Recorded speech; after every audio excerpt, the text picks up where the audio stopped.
Yeah, so we'll have at the very end, we'll have the open male mix will be the final event, but this, the open male event will be the final, but these mixed, as we can see, Ashford there from Sorrento taking on to the first of their swimmers. So we've got to have 3 men and 3 women in this event. Board, female and female board paddler, female and male swimmer, and a female and male ski paddler. It's a great show of the depth of these clubs in this mixed open taplin relay, and it's very, very tight here. Trig Island's pulling up right close against Sorrento. So a race on our hands, race 1. Just thinking throughout the course of the day too, Nick, a lot of these athletes taking about 5 or 6 events. So 17 Iron Woman, super fit for this Super Sunday event. Yeah, it's a big day of racing, and I know a lot of these competitors, circuits are very much an individual sport. The competitors love getting together and racing as a team. They always just seem to find that little bit of extra when they're racing with the team. And that's what we can see here. It's tightened right up in this mixed taplin. Sorrento still hanging onto the lead, but Trig right on their hammer. A bit of sideways swell there too, Nick. So the front, getting around that can now. It's very tight at 1, 2, 3, isn't it? Very too tight to call this particular point of time, but just hugging that inside can. Still Sorrento in front. Second, and maybe third as well. Yes, we're trying hard to pick up some of these swimmers. There's a lot of splash as they head around the cans, but you can see clearly that green cap of Sorrento in the lead, but being pressured by that Trig Island swimmer. I know Jake Smith is out there at some stage. That could be him as they turn around this can. But maybe Trig may have just snuck in the lead in the third leg of this 6-leg open mixed taplin relay to kick us off on Super Sunday of the 2025 Fuel to Go and play. And Nick, similar to Jack, captain of Australia, a bit like you, so we've got 2 captains here for Australia. That's a high quality field. So we can see on the live stream, so North Cottesloe as well getting in a mix. There's 5 in a bunch of 5. We've got Sorrento and Trig 1, 2 at the moment, Trig in 3 and 4, and then North Cottesloe. So Trig Island just really showing their depth. City of Perth also in the mix. Look like might be Harry Hewitt has swum his way up into 3rd place. So the City of Perth not out of this either on their home beach. Big shout out to them celebrating 100 years of City of Perth Surf Life Saving Club. So congratulations, 100 years of fantastic community service to the town people for the City of Perth Surf Life Saving Club. So you can throw a blanket over the top 5 competitors here. We've got Trig Island in the lead, Sorrento right next to them in 2nd.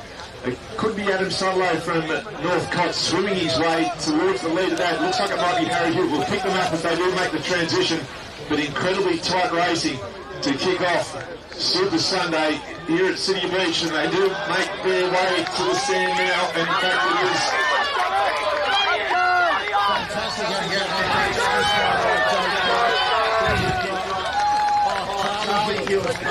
really well. Jake had the stumble and Harriet inches from Sorrento going to the water now. Daisy Hewitt going to the water. Fantastic vision by our drones there. All those viewers out there streaming live on Surf Life Saving WA Facebook or on YouTube as well. This is the 2025 final day. The Fuel to Go and Play WA Surf Life Saving Championships. The mixed taplin replay going on here. A good event so far. Very close up the front. The top 3 or 4 competitors.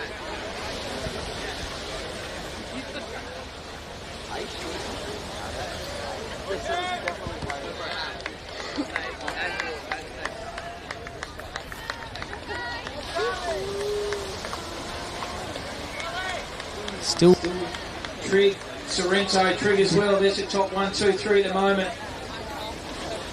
Just never getting that sideways swell here at City Beach. A bit of a breeze chipping away over the right and left-hand shoulders here. So yeah, Cam, so we've got Anakin Negus hit the front from Trig Island, followed by Harry Chin, Daisy Hewitt right on the toes there. We've got Eleanor Faust coming up into a good clear force position at this moment in time.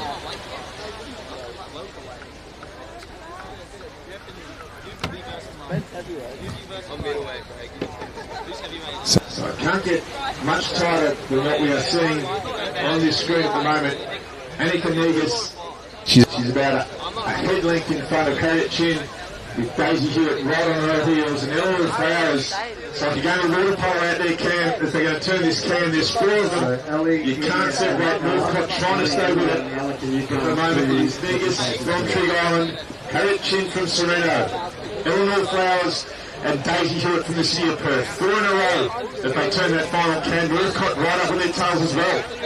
Very interesting too, as we said, Mick, a lot of these athletes not only compete in this event, they compete about 4 or 5 events, so they've got enough fuel in the tank to go and play championships to make sure they can do that energy all the other events and actually competing. So Mike Eleanor Flowers may have started to be pulling away from Annika Negus. Daisy Hewitt still staying there as well, and Harriet Chin hanging on desperately with Northcott as well. So that's your 5. It's Trig, City of Perth, Sorrento, and Northcott as well. In the 4th leg of this 6th leg open mixed taplin relay, they'll tag onto the ski paddlers, and then there'll be 2 ski legs to go to wrap it up. But at the moment, it looks like Trig Island through Eleanor Flowers. She's put it out a body length away. Annika Negus trying to stay with her as well. Harriet Chin still there. Daisy Wood as well.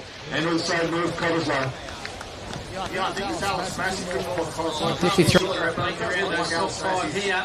And we have a plethora of events after this. We have the under-17s iron final, men's and women as well. So plethora of activities down here. The final day of the 2025 fuel to go and play WA Surfline Saving Championships. So a little wave right on the shore break. It might give it Eleanor Flowers just a little bit of a lift. In fact, it is. So it'll be Flowers from Trig Island. Turns the can, or turns the turning flag in first place. Then the race is on. Annika Negus there second. Daisy Hewitt in third. Harriet Chin in first. But it is Trig Island. Looking for the first tag, and it's going to be the close number. So they're going to send their female paddler off first. This is where the tactics come in. Dan Humber as well. So it's husband versus wife, 1 versus 2. Daisy Hewitt tagging to Ken Jenkinson. So it is Trig in 1 and 2, City of Perth through Ken Jenkinson in third. A bit of a stumble from Northcott and also Sorrento. So it is 1, Dan Humber now in that orange ski, making his way out towards the turn he can. Ken Jenkinson chasing hard. Harris Humber trying to hang on. Steve Bird from Northcott as well. I think that might be in 4th spot as well. And then Jamie Roberts from Sorrento. So that's your top 5. Incredibly tight racing, but Dan Humber starting to put some distance on. Ken Jenkinson chasing desperately. Very interesting too. They have to navigate that shore break when they come in as well, so they can get out around those cans, and then we're going to pedal further all the way to shore, and also the 1 and 2 to the shore break in, so you make that challenging. Yeah, Ken Jenkinson really trying to pin the ears back to try and pull back Dan Humber, being one of the great paddlers in WA over a long time.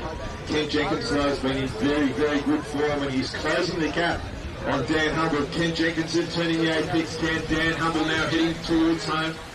Ken Jenkinson about 2 ski lengths behind him, but Dan Humble's so good chasing these runs, he can milk the ocean.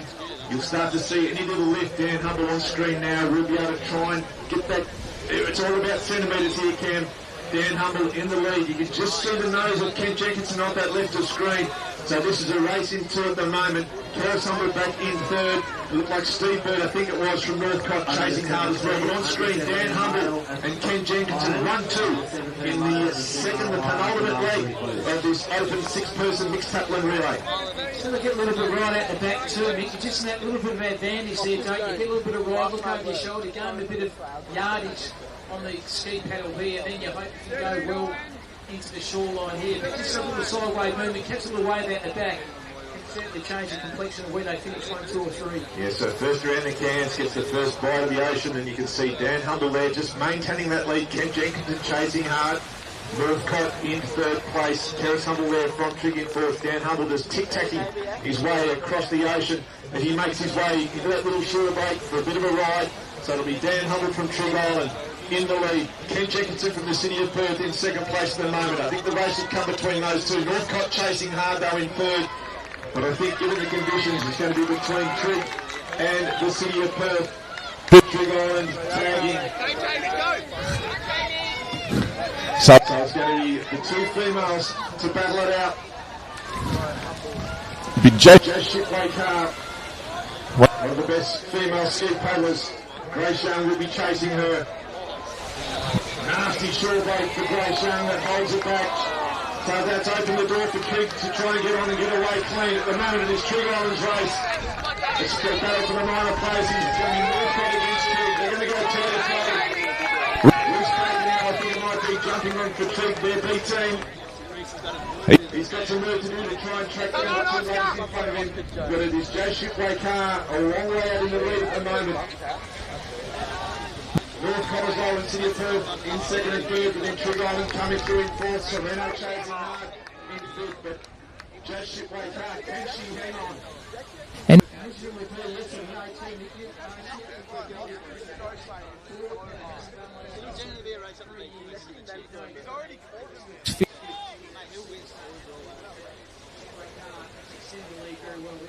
yeah, what a great shot from the drone. You can see just the distance that she has got into the lead at the moment, but Reese Baker will be chasing very, very hard. So Joe Shipway car, she's in the lead for Trig at the moment. She's turning the apex. She's about to make her way back to the beach. It may be a bridge too far. Baker chasing very, very hard though. Shipway car, she's coming in and breathing down her neck.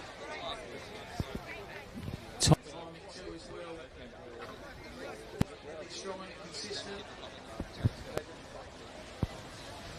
As on the way back to the ocean here, but his Trig well in command at the moment.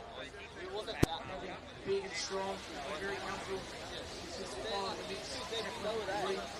Here from Cinematic.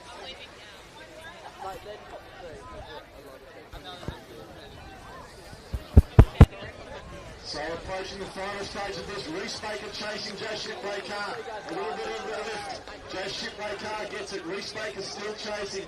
50 or so metres to go. It might not be enough for Reese Baker. Oscar Jones chasing from Sereno from the clouds, but here comes Baker. A bit of a lift for Reese Baker. It's Trig against Trig. Shipway car trying to hang on.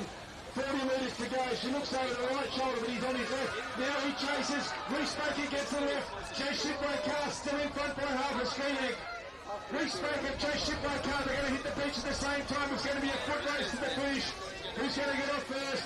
Joe Shipway car, Reese Baker, the two competitors. Reese Baker might have the inside line. Joe Shipway car might be quicker. They're up to 50 years back. It's going to be Shipway car, Reese Baker taking the lead. And Reese Baker is going to take her out the Trig Island. Joe Shipway car, courageous paddle, courageous run. The Trig going once and risk of damage and Toronto.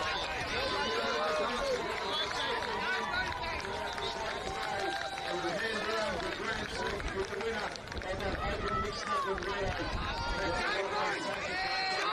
Congratulations on your race. How do you feel about that race?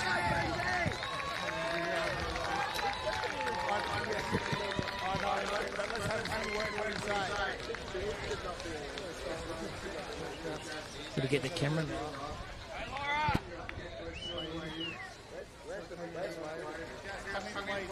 James, how do you feel?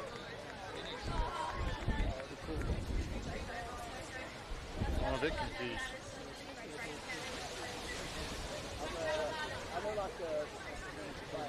Yeah, I know. Oscar, come in, please. Oscar, come in. Nice third place, Oscar Jones on Toronto. Big success there.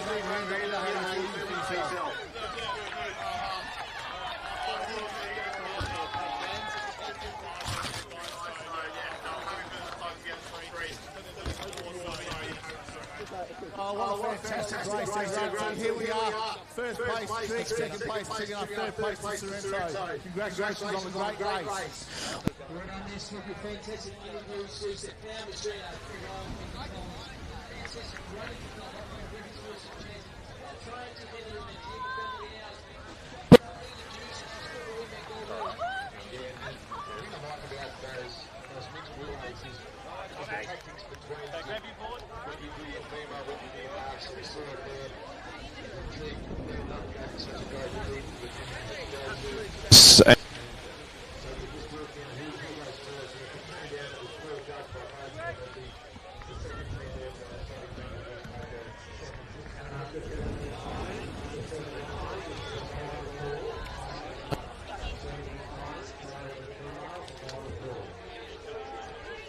Where's 2 meant to be?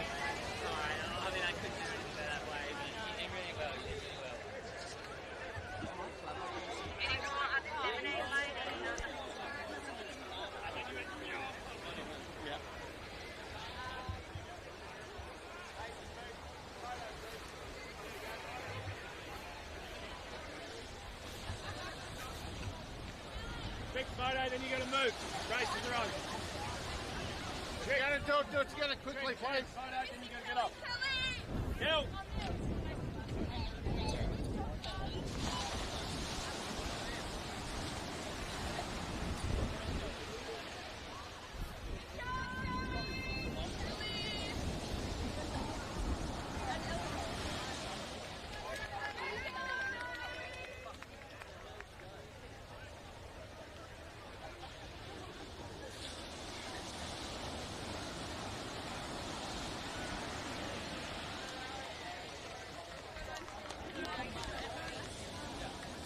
All right, so what a fantastic race that was down here. The opening race of the 2025 Fuel to Go and Play WA State Surf Life Saving Championships. Great effort by Trig, fantastic effort by Sorrento, hot on their heels. Look forward to a great racing day ahead. Too clear.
All right, Cam, we have the under-17 female Iron Woman on the line, coming on the line now. We have Charlie Saplinska. I can see on the line Alice Massey. I can see young Macy boy there, Alicia Beanie, Ellen Borden from Trig. Looks like Poppy Finnecane is also in the final as well. Millie Cock is coming along, under-17 female Iron Woman.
All right, so they're just getting their final instructions from the starter today in this under-17 female Iron Woman event.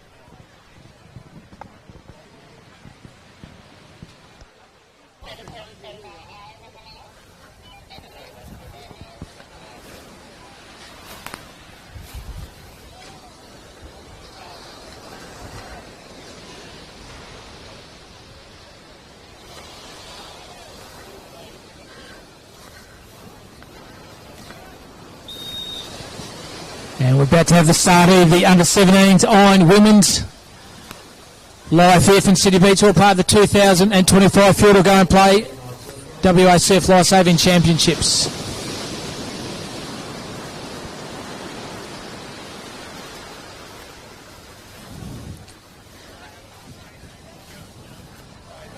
First leg of the iron. Here's the paddle on the boards.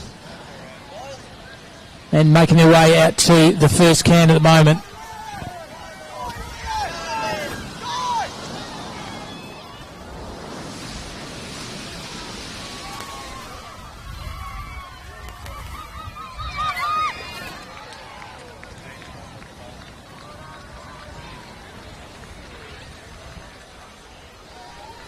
So great to see the next generation of these young female athletes. Looks like Kate Rigold from Cottesloe is out in front at the moment. So yes, she's got a board length lead on the next big head going around that last apex can coming towards the shore. Kate Rigold is leading from Cottesloe, it looks like, at this moment in time. So Kate Rigold on that blue board and the golden cap of Cottesloe. It's a pretty tight bunch as they come around that turning can, make their way to the beach. So important now to try and pick up some of these runs and just to try and get a little bit of breathing space between each competitor. Kate Rigold just hanging onto the lead. Trig Island though. Yeah, it looks like we've got Millicott coming up on the outside, but Eleanor Flowers is right near the front. Kate Rigold is more of a swim specialist, so she's going to come into her strongest leg at this moment in time. So we've got a whole plethora of people out there in front. So Kate Rigold out in front, followed by 6 or 7 competitors coming into the wave zone now. So they might all get through unscathed. This City Beach shore break can create some havoc, but it is going to be Kate Rigold from Cott will be first to her feet. Boy there from Trig Island sitting in second place. Alan Walker from Sorrento in third. Going to run past. By now, Millie's coming into the water third. City Buddy from another Alicia Meany from Trig Island. Kyra Tierney, Elise Matt, Alice Massey, both great swimmers coming in. It's going to be a fantastic finish for these under 17 Island. Eleanor Flowers is about to hit the water now. Look for her to come through the pack. Yeah, so Eleanor Flowers currently in about 9th spot. I've never seen a race quite as close. There's about 8 that you could throw a blanket over. Eleanor Flowers just leading that second pack, but such a strong noted swimmer. It's not beyond her as she starts to make the move. She's going to head to the northern side of that lead pack, but at the moment it is still Kate Rigold from Cott hanging onto the lead, the chase pack behind her, but the one to watch is Eleanor Flowers on the right-hand side in that trig cap as she makes her way around this pack. The final leg of this under-17 female Ironwoman state title, gold medal on the line.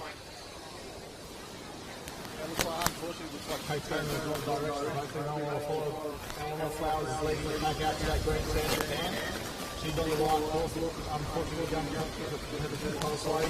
no, I think she's now going to the right can now. Yeah, Eleanor Flowers picking a perfect line from the moment she went in about 9th spot. She's made her way directly towards that can. Kate Rigold having to add another 20 or 30 metres to her swim. But Eleanor Flowers, she'll be very close to the lead when they turn this can. It's going to be a case of catch me if you can to Eleanor Flowers. The final leg of the under-17 female Ironwoman. And it is Eleanor Flowers. Eleanor Flowers who has turned first, closely followed by Kate Rigold. Caught up on the outside. Looks like another two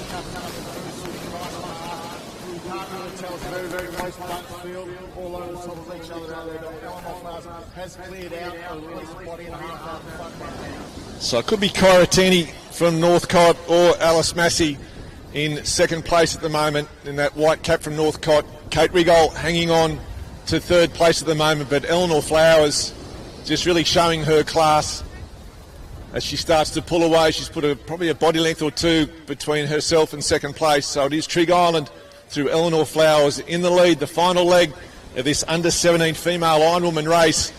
And the battle on for the minors between, it could be Kyra Tierney or Alice Massey. Yeah, I know. This is going to be one of the most exciting finishes, just like the last one of the opening six. This one's going to be another really, really close finish. But Eleanor Flowers has managed to pull away by about a good 5 metres now. It's going to be interesting to see if there are any waves that come through at the end to maybe put a bit of closeness together on this field. But no, Eleanor Flowers has actually moved away quite a bit now. First wave pops up underneath her.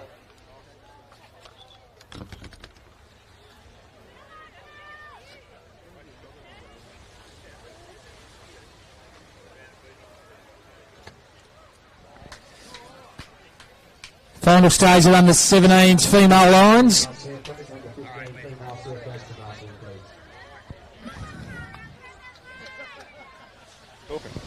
So as we approach the final stages, it is Eleanor Flowers into the shore break here. And just a strong swim leg from Eleanor Flowers.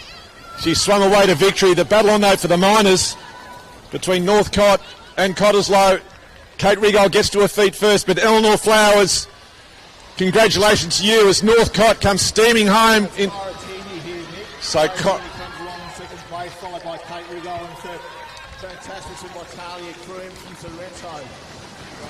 Yes. So we'll leave that to the judges. Fantastic racing by everyone.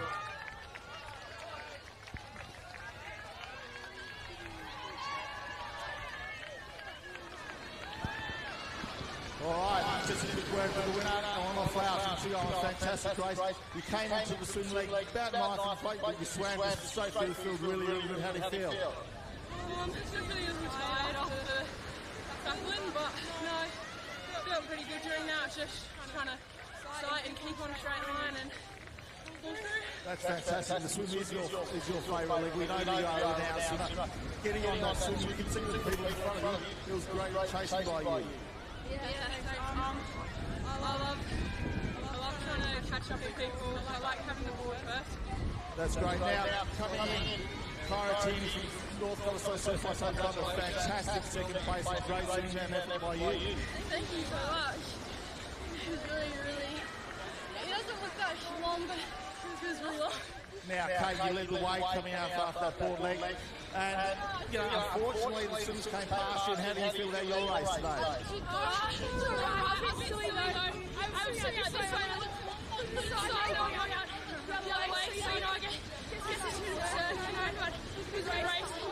Fantastic. Now, first place, Eleanor Flowers, Chigga Island. Second place, Kyra Tierney from North Cottesloe. Third place, Kate Rigold from Cottesloe. What a fantastic finish for the under 17 female Iron woman.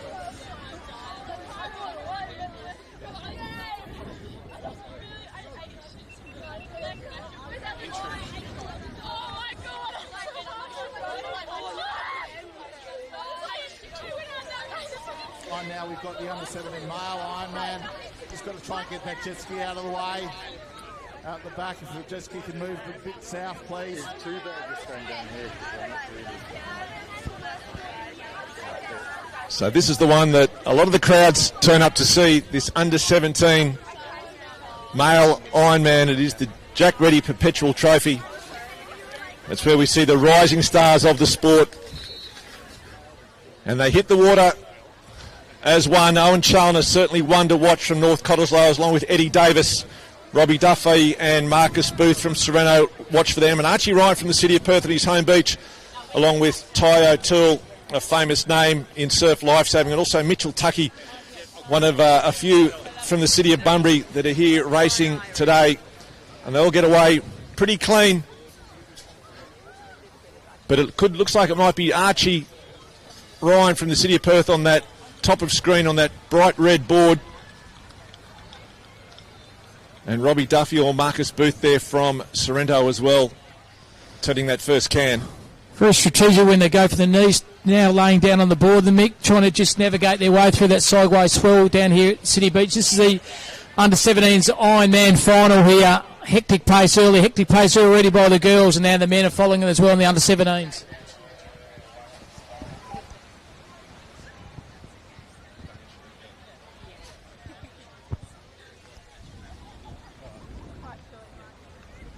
All right, down here on the water's edge, it looks like we've got the Sorrento competitor, Tom Linehan, Marcus Booth. Maybe he's going to try for a repeat from last year's champion, Owen Barrapuff, also coming through the three first competitors. The sideway navigation move going wide there, Mick, with the Sorrento there in the under 17s. Went far wide, got a little bit right on the end, then they're going to navigate their way and tack themselves back in.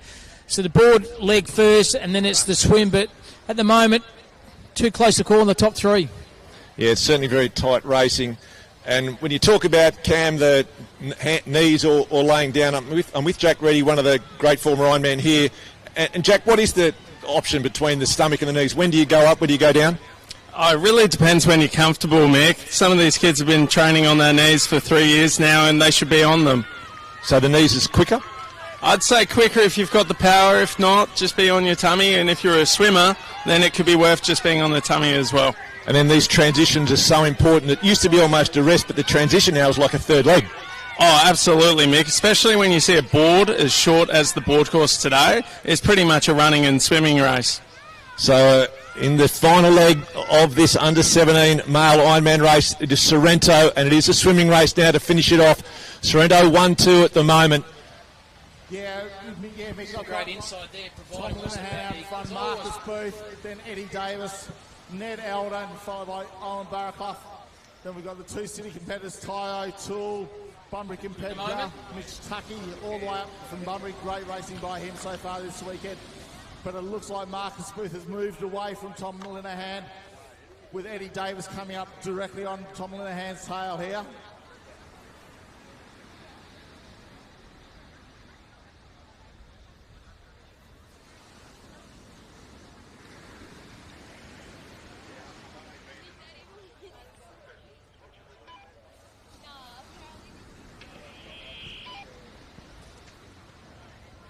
So very close to the finals, the under-17s irons. 3 Sorrento athletes just purging their way ahead in this swim leg, the final leg, and then there's a big sprint to shore here. This is the under-17s Ironman final here, live from City Beach.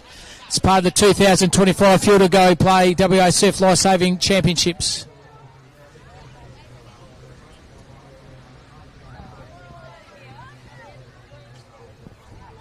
So here we got Marcus Booth out in front.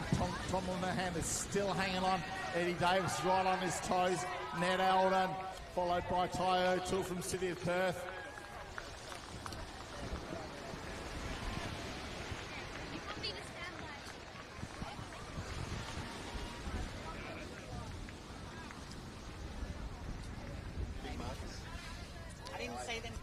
We have another close finish coming in here, guys. Another very, very close finish. Fantastic racing so far.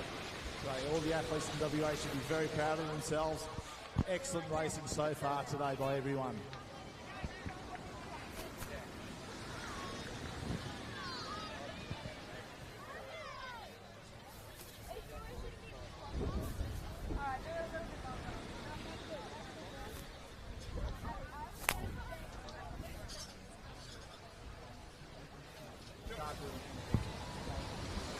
So Marcus Booth in the lead of this under-17 male Ironman.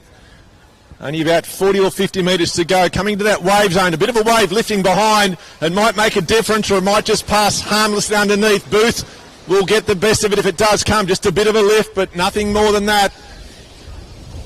So the chase pack right on his heels, but Marcus Booth, he's a body length in front of his teammate. We think it might be Tom Linehan. Booth trying to pull over. Don't discount Eddie Davis here, just a little tiny little wave. Well, we have him up first. Yes, it is Marcus Booth has got him up first out of the water. So Marcus Booth will take out the under-17 male Ironman. 2 in a row for Marcus Booth. So a great result from him. Certainly one of the rising stars. He's pretty happy with the result as well. But congratulations, Marcus Booth. Tom Linehan in second place. And Eddie Davis from Northcott taking out the bronze medal, but some great racing.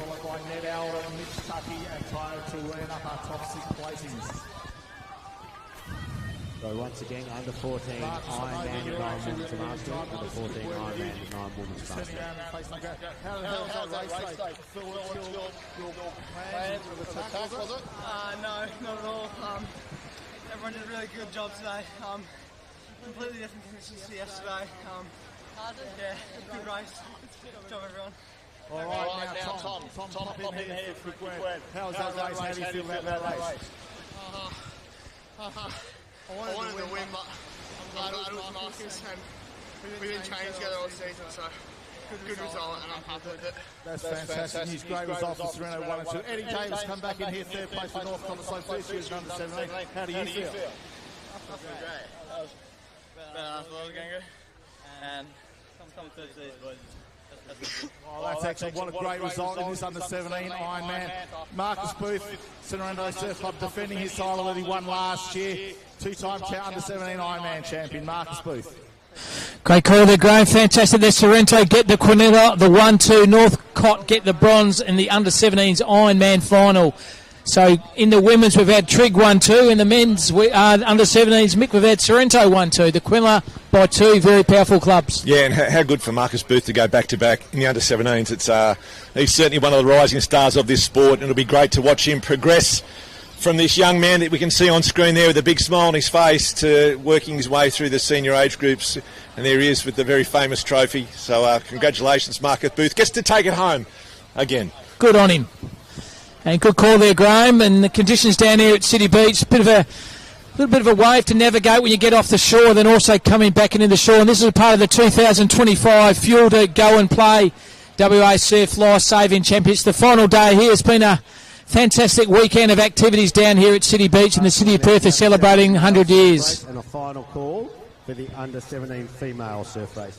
Under-17 male surf race to marshalling. Final call for the under-17 female surf race. 19 female surf race that is going to be coming up on the line. Sienna Howard, Annika Negas, then we've got Harriet Chin, Lani Baxter. Really good competitive swimmers. Samantha Brigden is in the line. Well, it's going to be a fast, serious race. Hopefully like the last few that we've had.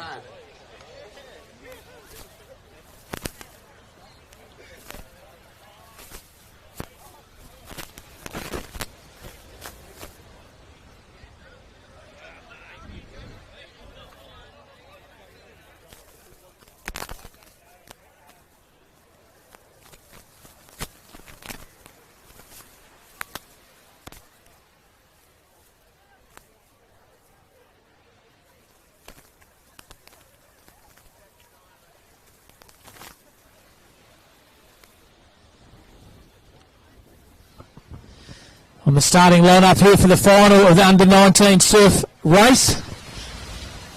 For the females, into the water, going very quickly, navigating their way over this little bit of a beach break, and then head out to the first can. And straight away, Annika Negas putting about her body length on in the first 5 or 6 metres of that race. Hannah Young trying to get onto her feet, but Annika Negas just from the start, just getting across that little bank and in through that shore break, the best of the pack, and Annika Negas will lead the way out towards this first of the turning cans, the under-19 female surf race final.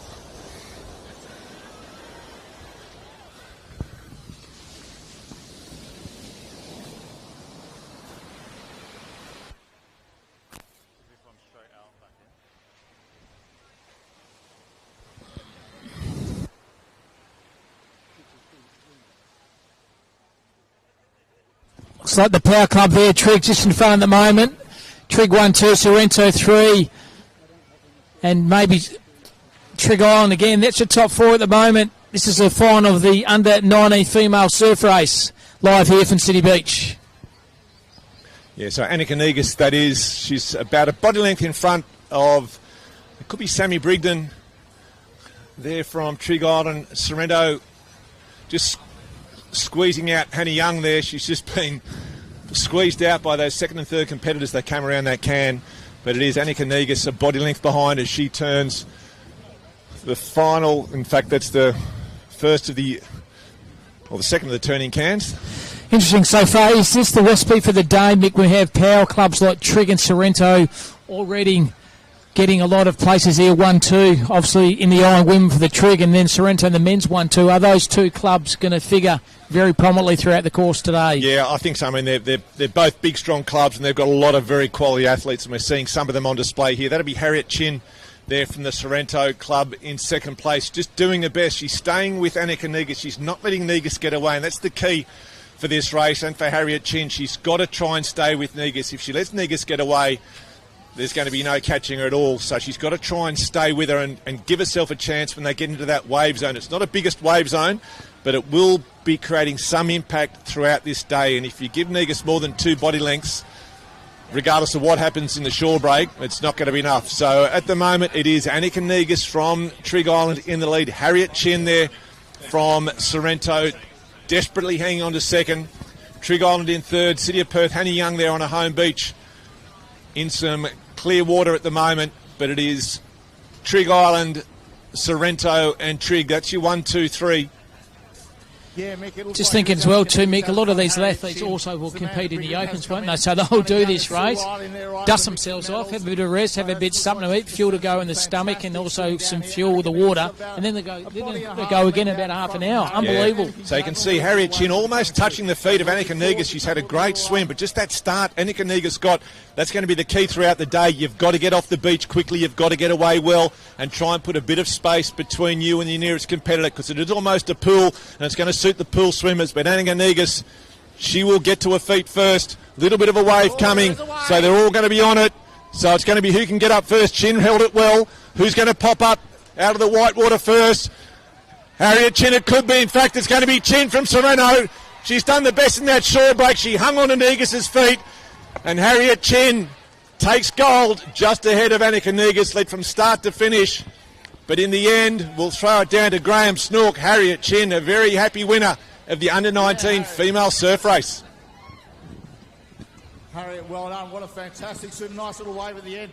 Held in there all the way. You're right near the top of the field all along. How was your swim? I was just feeling really good. And I was so grateful there was a wave coming through. Yeah, what a fantastic effort. Is there anything you'd like to think at this moment in time? All my coaches, Michael, big thank you to you, Graham, everyone I've had along the way, big thank you. All right, we're just going to go to Annika Negus now. Great race by Annika. Fantastic swim. Led all the way. Unfortunately, that little wave caught you right at the very end. How do you feel? I'm pretty good, yeah. It was a tough race. I could feel Harriet tapping on my toes the whole time, so I knew she was there, but yeah, it was a really good race. Yeah, it was an exciting race. Sam, how do you feel? Your race, fantastic effort by all three of you at the front.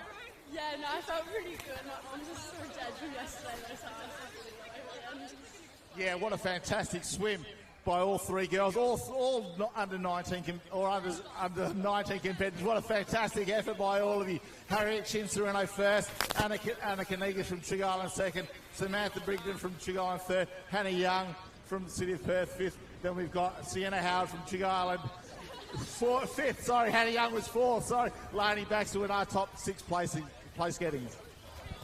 It's a fantastic race. Wasn't over till it was over, and Harriet Chin get that little bit of a beach fake on the beach to overcome Annika Negus. Just a fantastic race by those two power athletes, one from Trigg, one from Sorrento. But Chin gets that wave on the shore, and she is the gold medalist at the under-19 female surf race as a part of the 2025 Field to Go WA Surf Life Saving Championships, live here from City Beach.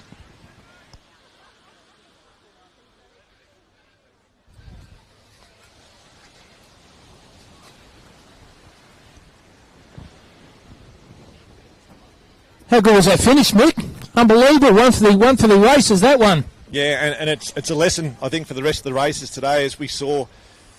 If you can stay on the leader and stay close enough, as we saw Harriet Chin just on her feet, when you get to that wave zone, the gap doesn't need to be that big. So as we see here, the under-19s, will they learn from it? They're going to try and get away pretty cleanly. Probably Tom Dreverman from Fremantle would be the one to watch. He picked up a bronze medal in the Open final last year, so still an under-19 competitor. Brody Lee as well, he's been very good for a long time. Flinklet Stopinski is there as well. Ethan Higgs from the City of Perth. As it making their way around the first can in, they've never got over the shore break here. Now they focus on that first can. This is the under-19 male surf race final. It's all part of the 2025 Field to Go WA Surf Life Saving Championships here from City Beach on a pleasant Sunday morning, Mick. Sun shining, a few clouds out there, nice breeze, but where would you rather be on a super Sunday than down here at City Beach? Yeah, no, fantastic, and so much great quality racing coming up throughout the day, ending in the Open Taplin. All the Ironmen still to come as well. So this is a great race that we've got on our hands at the moment. And it looks like it is...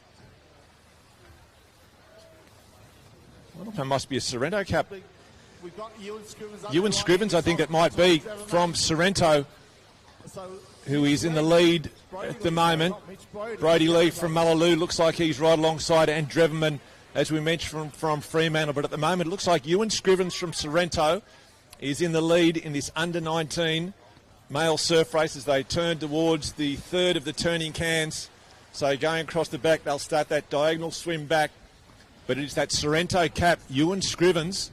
It's been a good solid swimmer, hasn't he? Just picked up the second and third can now. Ewan's leading the pack now. They're starting to catch him here. Catch me if you can, he says. You can see that loping stroke of Tom Dreverman there. He's a big, tall lad. He's got a really slow, strong stroke, but Scrivens is hanging on. A little bit of argy-bargy between second and third. Brody Lee, that would be, and Dreverman, but Ewan Scrivens in that Sorrento cap is in the lead. And as we saw in that female race earlier, these guys in second and third need to try and keep close to the feet of Ewan Scrivens to give themselves any sort of chance of picking up a medal here. But that's your 1, 2, 3. Scrivens from Sorrento, Dreverman chasing hard from Fremantle, Brody Lee from Mullaloo, and it looks like Flynn Zablinski from Cottesloe there in we're fourth catching place now. Well. So, geez, you can throw a blanket over it again, Cam. Yeah, Fremantle coming in the way forward here. It's been a good 5 or 10 seconds here now, just edging their way, going on that sideways swirl moving here. They've hit the lead now. Yeah, Dreverman, just the power of Tom Dreverman. He's got himself into the lead now. He swum past Ewan Scrivens, but they're still tight, second, third and fourth as they approach that wave zone. Dreverman in the lead, just hanging on. Scrivens is there as well, Brody Lee and Saplinski. One wave goes underneath them, so 4 does not go into 3. Dreverman might hit the sand. He gets up first to go, so Dreverman will be up. Wave sucking back, wave coming again though. Who can hang on to it? Dreverman's walking. Brody Lee may have picked it best. In fact, it will be. Brody Lee has come from the clouds, and Brody Lee will take it out first. Looks like Scrivens in second place, Saplinski in third, and Dreverman, despite leading into that break, has finished in fourth spot. So that's going to create a whole lot of dramas for these athletes throughout the day. In the last 2 races, the leaders heading into that shore break haven't taken it out, but Brody Lee stayed with the pack, and he's down there with Graham Snook. Yeah, Brody Lee, what a fantastic little swim by you. How do you feel about that? Nice little wave at the end. Caught up, standing up first. How was that? Wave again, Nick. Wave again. If you get more than a body length. Yeah. Well, isn't that your plan for the whole day? Just go out nice, easy, save some energy for that fast. What's it in that getting forward? What's for Brody's feet? Yeah, no, fantastic effort by Brody. We're still working out second and third, but at this moment in time, we have an unofficial winner, which is Snooky's doing a good job. I'm just going to wait and see how when we get to our finish lines. Either Ewan or Flynn will be second or third. We think, unlucky for Tom, led all the way, gets a wave at the very, very end, caught over the top of him, and we have 3 really nice fast race finishes. Yeah, great interview there, Snooky, wasn't it? Brody Lee, unbelievable from Mullaloo. Tommy from Fremantle, who was sitting 1, and he ended up getting 4th through away from Brody Lee from Mullaloo. And you've got to navigate that beach break here to get in the shorts. Happened twice in the under-19 females and now also the males as well. Will we see a repeat of that in the under-17 female surf race? It's about to start in about 5 seconds. What a fantastic effort. Come back in here. Iron Woman to How's your swim? please. The under 14 Iron Woman to marshalling, please. Under 14 Iron Woman. Well, that's great. What a fantastic race. So once again, thank you very much for the under-19 male surf race. Fantastic effort by Brody, Ewan and Flynn, with Thomas unlucky in 4th place. And the only person happier than Brody Lee was his mum Mandy, sitting down on the beach watching today. So great result for the Lee family, with Brody picking up the under-19 male surf race and the under-17 females on the line. And away. Fantastic vision for Al Jones up there. All this live stream on Surf Lifesaving WA Facebook as well. Just good effort there on Al Jones, catching all these fantastic athletes. This is the under-17 female surf race. And as I said, wave in and wave out, they're the key critical components of this race, Mick. Yeah, and it's all about getting a good start. Looks like the City of Perth getting away well. Again, a really nice, slow, long stroke. And Cott with a much quicker rating, but coming up alongside City of Perth at the moment. So it is City of Perth and Cott in the early stages of this under-17. Sereno there as well in 3rd place, and North Cottesloe. When it's a hustle bustle like this, Mick, was about 5 or 6 swimmers close by. Do you get the occasional little kick of the leg, mate, or the arm, or you just focus on that can, mate? What do you do? Any dirty tactics out there? No, I think getting out, you just want to get to that can. You want to try and pick a good line and get to that can, but then when you're actually at the turning can, that's where all the argy-bargy starts. You want to be in clear water. You don't want to be back in, as we can see there, third, fourth and fifth, where there's already people swimming over each other trying to get themselves a good line. You want to be the one in first and second going around that can, so you've got no one annoying you, no one hassling you, and it looks like it's going to be caught at the moment. It could be Charlie Saplinska, I think it might be, from Cot, or Kate Rigol heading around that can in first place. Sereno right on their hammer, City of Perth there in third, but it is Cot at the moment in the lead. Sereno in second, Trig Island now just making their way up to third, Northcott in fourth, and City just staying close in fifth again, but Cottesloe and Sereno and Trig Island having a good line coming around that can as well. Don't forget too, Mick, a lot of these athletes have already competed in the under-17s irons as well, so they go on the irons, board and swim, dust off again, have a half an hour rest, and now they're competing in another event. Unbelievable stamina and skill, and just a physical prowess and mental toughness to actually compete again. Yeah, and I think it might be Eleanor Flowers from Trig Island. She's just took a really good line going around both of those cans on the inside. I mean, she kept the distance. She had to swim to the shortest possible distance, and I think that might be Flowers. She is a superstar swimmer, and I think she has now hit the lead in this race. In fact, she is. She's pulled about a body length away from Cottesloe and Sereno. So Trig Island in the lead, final stages. But as we've seen, Cam, it ain't over till it's over. Yeah, that is Eleanor Flowers out in front, I think, at this moment in time. Going for an under-17 iron woman and under-17 surf race double, if she can still hold on to the lead. Opening up with very good lead now, good strong technique I think there. Talia Kroom has actually moved into second place as well. Talia Kroom is a who's just graduated from the under-15 ranks last year, so this is her first year as an under-17 swimmer. Kate Rigold, once again, sitting in right on. Yeah, just starting to approach that very tricky wave zone. We've seen it happen before. Will it happen again? Trig Island in the lead. Cottesloe in second. Sorrento in third. Some swell building. Flowers, we think it is, from Trig Island in the lead. She's already had a big program. Plenty more for her to come as well. Oh, there is a wave building, Mick. Sorry to butt in. There is a little wave building. It is Eleanor Flowers in front. Kate Rigold's pushing hard. So is Talia Kroom. Pushing hard to get over the wave. Unluckily, they miss it. It is Eleanor Flowers who may stand up first. We'll wait to see what the judges have to say about this race. Yeah, so Eleanor Flowers just showing her class, just an outstanding swimmer and still so young. And Eleanor Flowers taking out the under-17. Tight there, Graham, for second and third. Oh, that's going to be too close to call second and third placing, but Eleanor Flowers about 2 metres in front with the win. I'm just going to go have a quick chat with Eleanor. Hopefully she'll be able to chat with her. I think she's not too puffed like the last time I spoke to her. How is that, Eleanor? Just go to your plan today.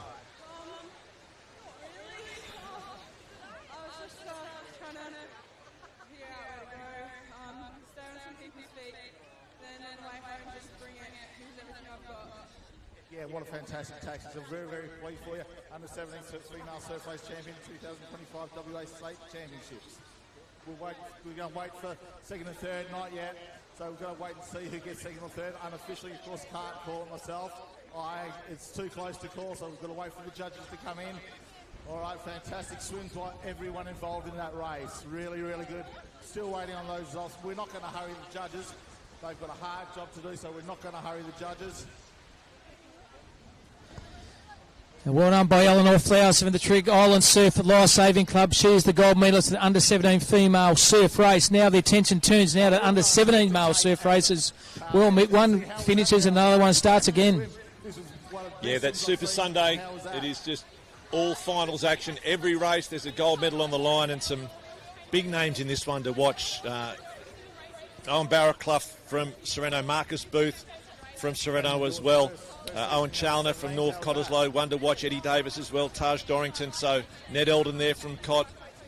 So it could be anyone's, and as we've seen these races. Okay, yeah, we're still waiting on that second and third positions. We're going to the iPad, so yeah. Oh, here we go. I think the results are coming up to the line, so we'll just let the judges do their job.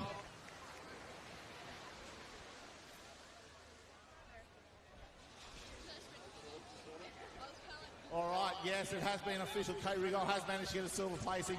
Well done, Kate. I've already had a quick chat with you, but once again, fantastic effort. Yeah, thank you so much. Like, it's a great swim. You guys did Eleanor's awesome work, and yeah, congrats. And that's fantastic. First individual under 17 medal. How does that feel? I want to congratulate. What a great swim. Trigger Island, Cottesloe and Sorrento. Fantastic efforts. Rounding up the top six, we had Kyra Tierney from North Cottesloe, Ellen Borden from Sorrento and Alice Massey from North Cottesloe as well. They were our top 6 place getters in the under 17 female surf race.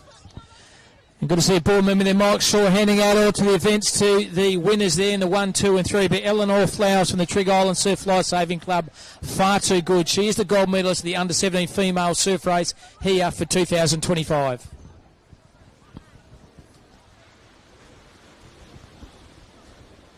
On the line, got some big swimmers. Ty O'Toole, Eddie Davis, former Australian swimming champion, Owen Barakoff, Tom Lenahan, Marcus Booth, Robbie Duffy, all great swimmers. Mitchell Tuckey.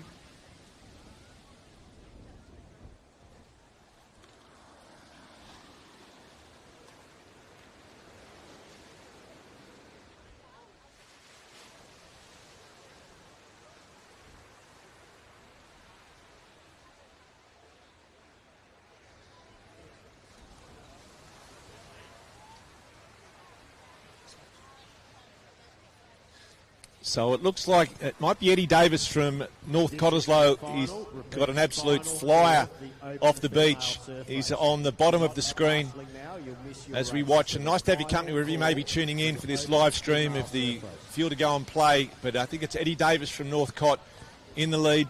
Ty O'Toole, it may be from the city of Perth, trying to come across to close him down. But Eddie Davis is on his own at the moment. Normally the V shape starts, and you can see it now start to converge on Eddie Davis. He took a great line out to the cans.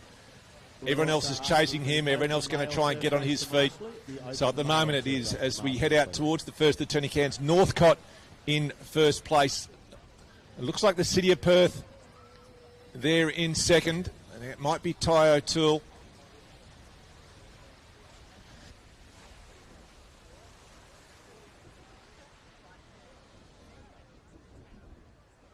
Out of the back of the field, we've got our first competitor turning the swim cans. Can't really pick out the swimmer.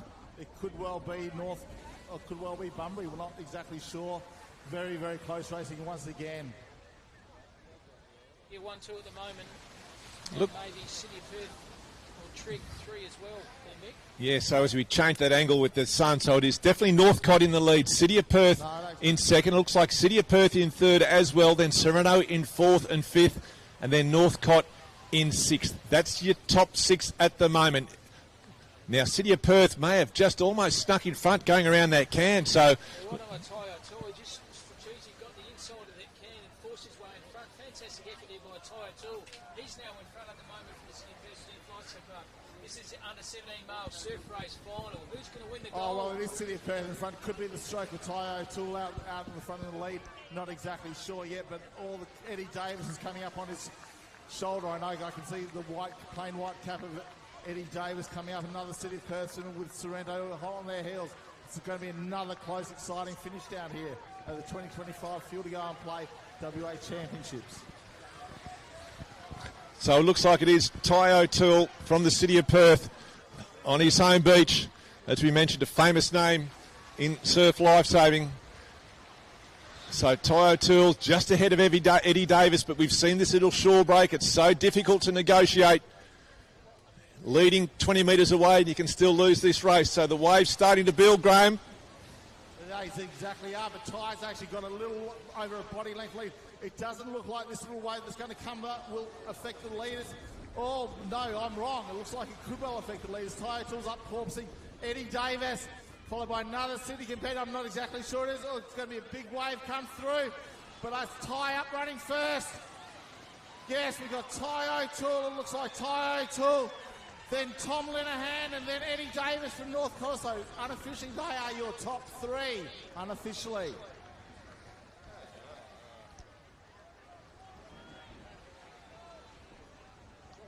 Finish it again, gentlemen. Fantastic racing. Everything is unofficial at this stage until we get the judges' call. Fantastic effort by the top 6, top 10 all. Yeah, so really clever racing camp from Ty O'Toole. It was all about that last can. He just took a good angle, snuck himself in front of Eddie, and then had enough to negotiate that shore break. The short break, Mick, was so interesting, was he got on his feet early. He had to time his running with those high leg movements to the finishing line because he knew he had Eddie right up his backside. But Ty O'Toole, the famous O'Toole family for the surf lifesaver in WA, moving for WA for years. A very proud dad too, I would have thought. Female and male single skis, the under-17 female and male single skis to marshalling, please. Oh, legs are dead. What about the arms? The arms should be working the hardest. How do you, but apart from that, how was your race plan? Did it go to plan out the front and front, lead the way all the way in and let everyone else catch you?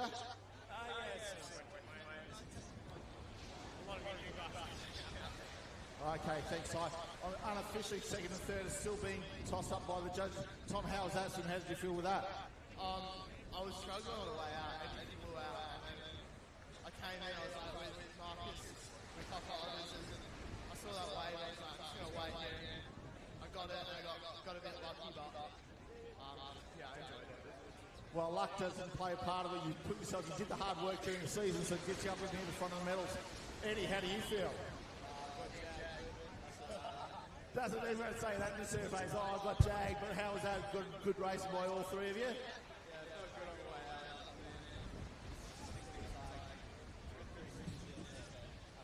Yeah, fantastic. 2 of first year under 17s, of second year under 17s. Fantastic efforts by all.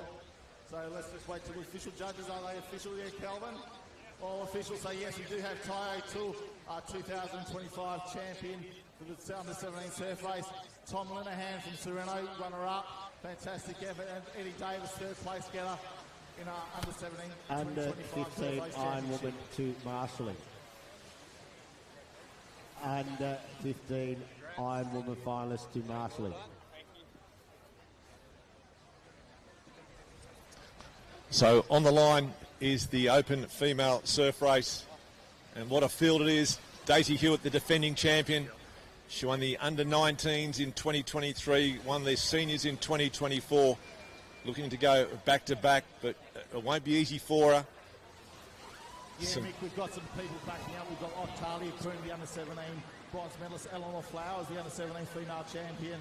We've got Annika Negus, Harriet Chin. They're all backing up from their previous age group races. Should be a fantastic event.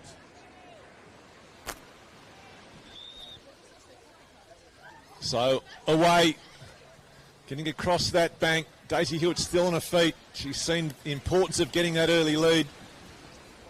It looks like might be on this southern side, Trig Island.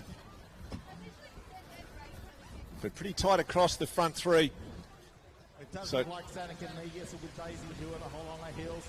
Eleanor's still in the middle of the pack trying to force her way through, but it looks like Annika has hit the lead at this very early stage of the surf race. So Annika Negus from the city of Perth. Just a very slender lead. Daisy Hewitt on that northern side. May almost just have a hand in front of Annika Negus as they make their way out towards that turning can. Some tight racing between these ladies. As we mentioned, a real quality field.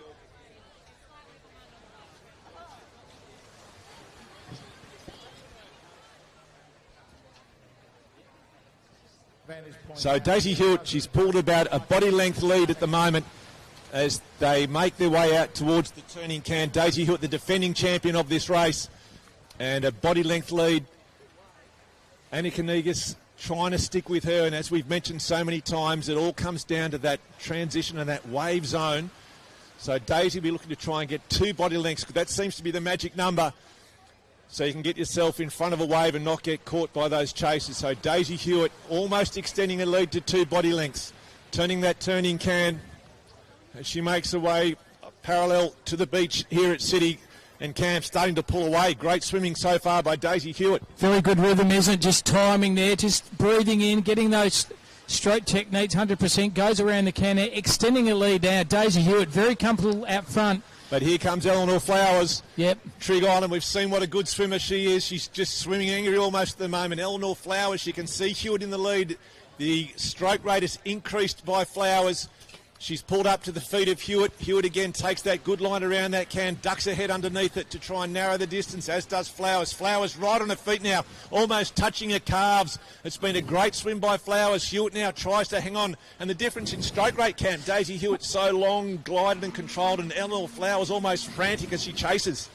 And Eleanor Flowers, don't forget too, Mick, she won the under-17 female surf race. Now she's batted up again for the Open, and she's starting to get ahead now. Look at this 1-2 here. Too close to call at the moment, but geez, these are super athletes at the moment. And Eleanor Flowers was breathing towards Daisy Hewitt. Daisy Hewitt breathing the other way, but then she breathed and saw Eleanor Flowers and has seen the shape of that Trig competitor making her way past. So Eleanor Flowers has probably got about a half a body length over Daisy Hewitt at the moment. It's between these two swimmers, Eleanor Flowers and Daisy Hewitt. They've had a great competition over many years. They've put about 3 body lengths over Harriet Chin and Annika Negus, 3rd and 4th at the moment. So it's between Eleanor Flowers from Trig Island, Daisy Hewitt, the defending champion from the city of Perth.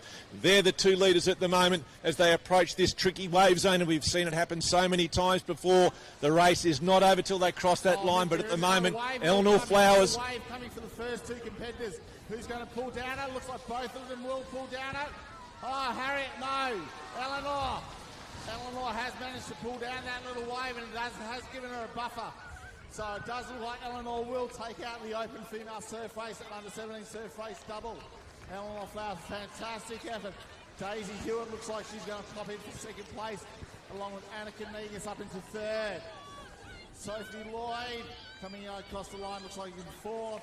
Oh no, Samantha Brigden in 4th, Sophie Lloyd 5th, and Alex Slocum from City of Perth in 6th place. There are top 6 places, unofficially of course.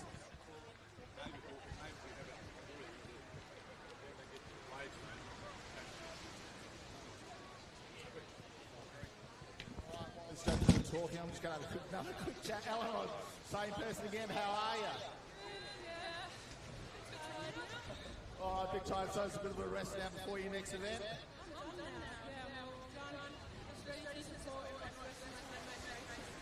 Fantastic attitude. Well done on your double under-17 open surf race and your under-17 Iron Woman. Fantastic efforts. Now, quick chat with Daisy. How are you, Daisy? Good swim, was it? I know that you were leading for most of the way, but yeah, great swim. I really wanted to be in two break my brain, so I'm glad I get that opportunity when we tested. Very grateful for that, and me and Eleanor were battling it out last year, so we just took over this year. Oh, I know, it's a great swim by the girls, fantastic effort. Annika Negus pop in here, 3rd place in the Open Women's Surf Race. How was that? It was really good. I was hoping the short break didn't get me that time. No, that's great. So we had Trig Island with Eleanor Flowers first, Daisy Hewitt from City of Perth 2nd, and Annika Negus, our 3rd place getter in the Open female surf race.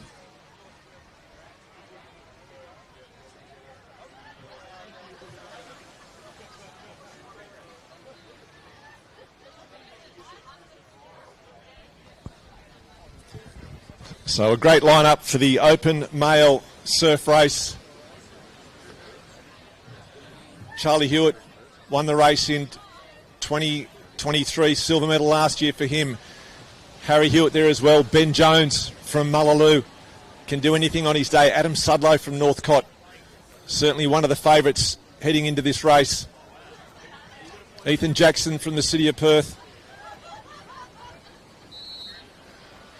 And they are away. And also Tom Dreverman, as we mentioned, picked up the bronze medal last year. Just pipped in his own age group race. And it looks like the city of Perth.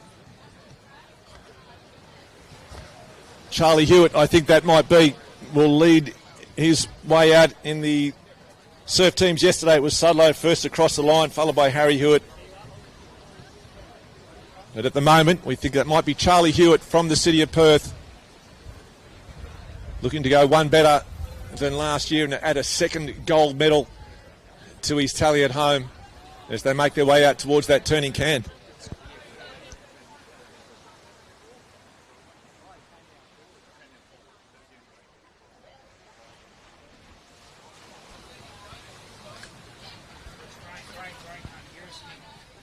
So some great swimming, and it looks like it may be the Hewitt brothers, Harry Hewitt and Charlie Hewitt. Adam Sudlow right on Charlie's hip at the moment. And Sudlow, a noted 400-metre pool swimmer. This is real pool swimming conditions, so the three of them neck and neck as they make their way around the can. Sudlow just taking a good line, and Mays just have snuck his way into the lead. I think he might be going head-to-head there with Harry Hewitt, or it could be Charlie, the two Hewitt brothers. But Adam Sudlow from North Cottesloe, he'll turn that can in first place as they make their way parallel to this beach. And just the quality of Adam Sudlow. He's a wonderful swimmer, a noted 400-metre swimmer, been to many Australian pool championships. And Adam Sudlow turns the can. Has he got enough of the bragging rights over the Hewitt brothers? Is very close to core here. Good technique, good timing, effort here. Very close to 1, 2, 3. Going around another can as well. Just good technique, isn't it? Just rhythm. High with the arms, legs are kicking very hard there, Mick, but he's extending this lead so far in the later stages of this race. So it is North Cottesloe in first place, City of Perth in second and third. And the thing is, so at Sudlow, we've seen how much of an impact this shore break can make. The City of Perth competitors are iron competitors, so they're used to this getting in and out of the surf. So if there's a strong point for them against Sudlow, that's what it's going to be when they get into this wave zone. So Charlie Hewitt in second place, looking eye to eye to his brother Harry, who's in third. Sorrento there in fourth. Dreverman from Fremantle back in fifth. But at the moment, it is Adam Sudlow. He's about 2 body lengths ahead of Charlie Hewitt. Hewitt trying to chase. He picked up the silver last year. He loved to go one better. The race not over yet, but it is Adam Sudlow from North Cottesloe just pulling away from the Hewitt brothers. Charlie trying to hang on. Harry there as well. The Hewitts would love to go second and third, pick up a couple of medals. But as they have breaked their way into that wave zone, Graham Snook, I think Adam Sudlow may have had it. Yeah, he has, but there once again a little wave is popping up. Can any of these back markers get it? We've got Adam Sudlow down in front. We've got both Hewitt brothers. Second and third at the moment in time. Who's going to get up first and get there? It's going to be a huge finish between the Hewitt brothers. Running along, City first, City second. Harry comes along the line, Charlie second. Adam Sudlow after leading all the way from North Cottesloe in third. Then we have Ben Jones, Thomas Dreverman, another fifth placing unfortunately, and Joe Quirk across the line in sixth place by my calculations. But fantastic brotherly swimming, great brotherly images there. Harry, how was that swim? Nice and hard on the toes of everyone? No, it's good. I've been trying to win that one for about 8 years now. Never done it, so it's pretty happy. Oh, fantastic. And your brother, Charlie. Oh, second again. How was that? Yeah, it's good. I mean, me and Harry both got pretty lucky on the wave and he's got longer legs, so yeah, he just got me up the line. So the older brother just beats the younger brother this time. Adam, great swimming by you. How is that leading all the way? And once again, that little tiny shore break hits you and gets past. Yeah, no, it was a good race. Got out there in front and just couldn't get him up the beach, so that was good. So we've got the two Hewitt brothers, first and second. Harry first, Charlie second. Adam Sudlow with our third placing. Then we have Ben Jones from Fremantle, from Mullaloo in fourth. Thomas Dreverman, Fremantle in fifth, and Joe Quirk are rounding out our top six from Sorrento. Fantastic racing down here. Another great finish by these guys down here in this open arena. Geez, well done, Graham. What a fantastic finish, Mick, that was. Yeah, amazing. And as we mentioned during that race, Adam Sudlow, a wonderful pool swimmer, but the advantage the Hewitt boys have is they are both Iron Men, so that transition, they spend a lot of time coming in and out of the surf, and it was just sort of then that little bit of a wave. They just knew when to get up first. They touched the sand, got to their feet first, and those two Hewitt brothers, they're just both outstanding surf swimmers. You can hardly separate them, and there Harry Hewitt was just getting up that fraction of a second earlier, getting the big legs pumping and just pipping Harry. So the two Hewitt brothers now both WA state surf swim champions, so it's a great credit to the family. We keep saying too, Mick, the theme, isn't it, this beach break down here at City Beach. You can just all of a sudden be from fourth, and then all the wave comes, you get that shoreline break, and then you can go from fourth to fifth with the blink of the eye. Yeah, absolutely. In fact, while I'm talking about the Hewitts, it's an amazing record because Harry, Charlie and Daisy have all won open gold medals, surf race champions for Western Australia. So it's an amazing swimming family, great talent, and still plenty more to come from the Hewitts as well, all in Iron Men races this and Iron Women races this afternoon. All those gold medals, Mick, they don't hand those out at Woolworths or Coles, mate. You got to earn them. Yeah, no, very, very hard to come by. As we've seen today, even harder to come by. You think you've got this race, you could be 2 body lengths in front with 10 metres to go and still get beat. So it's exciting racing. You feel for the leaders, but as we say so often, that's surf, and you get some good luck and some bad luck. And it was you've got to create your own luck. And for the 2 Hewitt boys there, they stayed just close enough to Adam to be there to get the chance. When the wave came, they were able to ride it better. He was in a bad spot, get up, and the gold medal 1-2 goes to the Hewitt family. So they'll be celebrating tonight. 100%. They're all part of the 2025 Fuel to Go and Play Surf Lifesaving WA Championship. It's the final day here at City Beach and City Perth. Shout out to them, the host club, and also celebrating 100 years. Mick, that is unbelievable. 100 years for community service to the people from the Cambridge region. Yeah, it's a great result for the club. And great to see so many great competitors down here. Linda Jackson walking around the beach like she owns the place. Wonderful ski paddler. Ethan Jackson, he'll be racing in that Ironman this afternoon. He's had a long series over on the East Coast. He's flying under the radar a bit in Western Australia, so it'll be really interesting to see how he races this afternoon. So now, Mick, we go now from the swim to the paddle. Yeah, so the fastest craft on the ocean, it is the single skis, and it is the under-17 female ski race. And going to be interesting for these young ladies, because we've seen how difficult this shore break can be for the swimmers. When you're coming in and out on a ski, they've only got to get out once, so they should be fine if the starter gets them right. But coming in can be tricky with these young girls. They haven't been on the skis too long, so they're not too experienced. In these conditions, they're pretty tough. They probably wouldn't spend a lot of time coming in out of a shore break like this. So you look to someone like Emily England, who's the young City of Perth competitor here. She trains a lot here on this beach, so she does know this shore break very well. But again, anyone's race, and I'm looking forward to seeing these young ladies in action. Yeah, good plethora of clubs too representing them. We have Trig, City of Perth, Trig again, also Sorrento, Cottesloe, North Cottesloe, so represent all across the clubs here. But as Mick said, getting over this shore break here and then navigating your way in, 2 critical components of this ski race. And these skis, they weigh about as much as the competitors at this under-17 level. So I take my hat off to these young ladies, being able to hang on to these. I get tired looking at them, Mick. Unbelievable. Very strength. long craft. Marla Stewart there also from the City of Perth. Watch for her on that pink Boss ski. She's been a real steady performer throughout this season.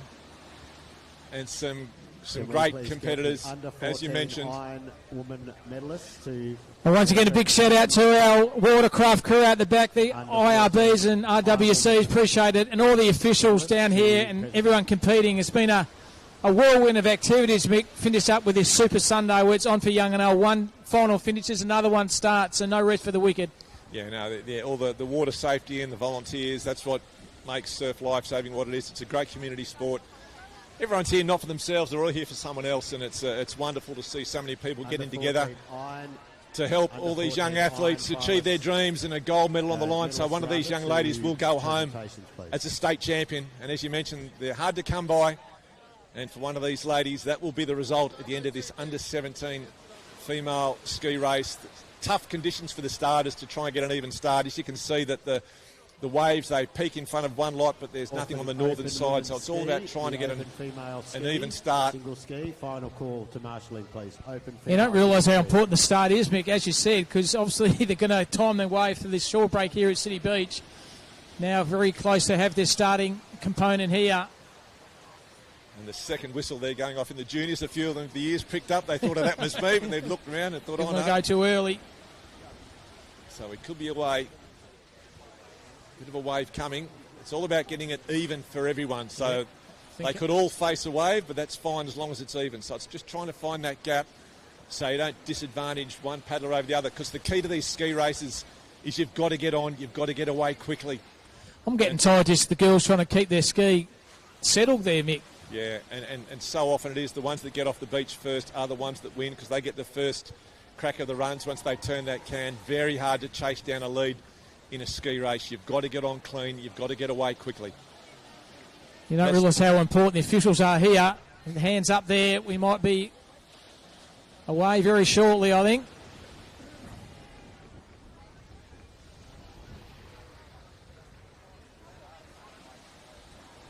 Could there be carnage at the start, Mick? Will there be carnage at the start? There's a bit of a 1 to 2 foot wave coming through here at City Beach. Yeah, and there aren't many races where you're getting ready to start, you're just getting belted by a wave, and then you've got to go. You pick it up again, the strength. So many events, everything's calm and casual, and you get yourself mentally set. But here they're on edge, wondering when they're going to start. They're copping waves, so it's a mind game as much as a physical game in the start of these ski races, and especially for these young girls. Under 17s is the first year of competition on skis. Another wave coming that the starter may have to wait for. Really tricky conditions. And just think they can't stop when they're racing, Mick, so you can go out timing here, but when you come in, there's no stopping. You just go hell for lead over the shore. So these competitors need to be ready. They may get a chance after this little one. So important is for the official judge starting here, just making sure everyone's, as Mick said, no one's advantage here, but also safety for those participants going out over this shore break here at City Beach. So these waves, the sets just continue to roll in here at City Perth. There's about a 12-second break between the waves, so not a lot of time for these competitors to get themselves set. And they'll be getting exhausted too, just trying to hang on to their skis. As we mentioned, they're about 18 kilos. Getting knocked around in the waves. They're picking them up, putting them down, picking them up again. Arms will be getting fatigued. I think after this wave, Mick, we could be right. Well, saying that, another one comes in again. So this southern end, you can see that's a bump in front of them. Nothing on that northern side. May get a chance. And they go, they get away. And they're all on pretty clean. A nice start by Marla Stewart on that pink boss from the city of Perth. She got on cleanly. And Marla Stewart will lead this under-17 ski final out. So a great start by Marla Stewart, being chased though by Northcott and Sorrento. But at the moment, it is the City of Perth in control in the under-17 female ski. Could have seen get over that shore break, wasn't Mick? Very tricky. The timing of the judge is so critical here that they navigate their way over that shore break here. Now it's a big paddle out to that first can here. The technique's so good. She's a host of athletes here in the 1, 2, 3, 4, 5. And a long paddle too for these young ladies. They've done a lot of training, so it's nothing that they can't handle, but it really is a long way out to that ski can. And as we can see on screen, it looks like the Trig competitor, and it might be a Northcott competitor as well.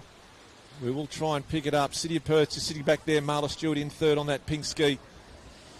Just technique so close, the 1 and 2 there, just extending the lead at the moment. It's all about rhythm, all about timing, digging in deep with those arms, just get that ski rhythm going. All those hours in the gym practicing that technique and also practicing out on the ocean for the respective clubs. But a hectic pace early so far in the under-17 single ski final. Yeah, so, you know, you've got Maisie Boyver, Millie Copp there from Trig Island.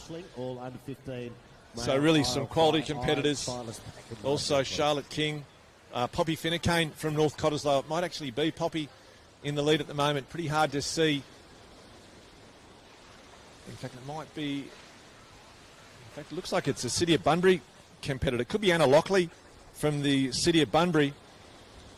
In fact, I think it might be Anna Lockley from the City of Bunbury in the lead at the moment. So City of Bunbury about a ski length over Trig Island in second.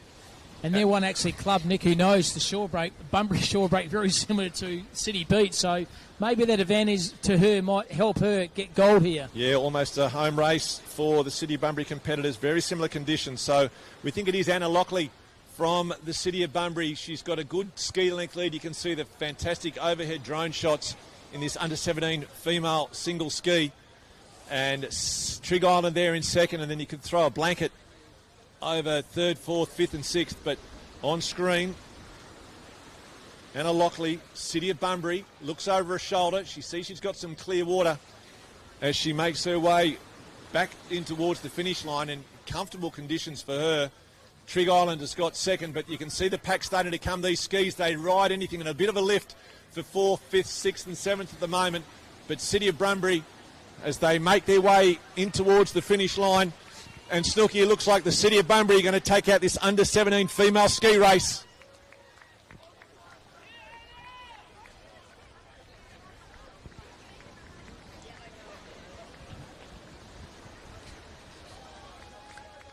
So it is the City of Bunbury, Trig Island in second.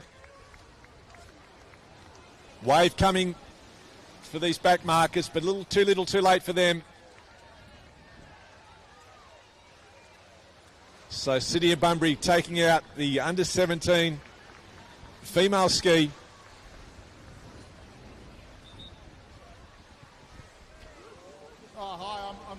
It's a very good even paddle, wasn't it, Mick, for the City of Bunbury there? Just extended out, I think, the first, second can there, just maintained that good rhythm, and Snook is now with interview right on the City of Bunbury right now. Yeah, we saw that the start it took a long time to get you going out, but then you had a nice fly start out there, so you're happy with your race? Yeah, could have probably done a little bit better, but it was too good. Yeah, well, I think we kind of come to the second place here. I think it was Grace Ashton from Trig Island. Grace, how was that race? How did you feel with that race? It was really good.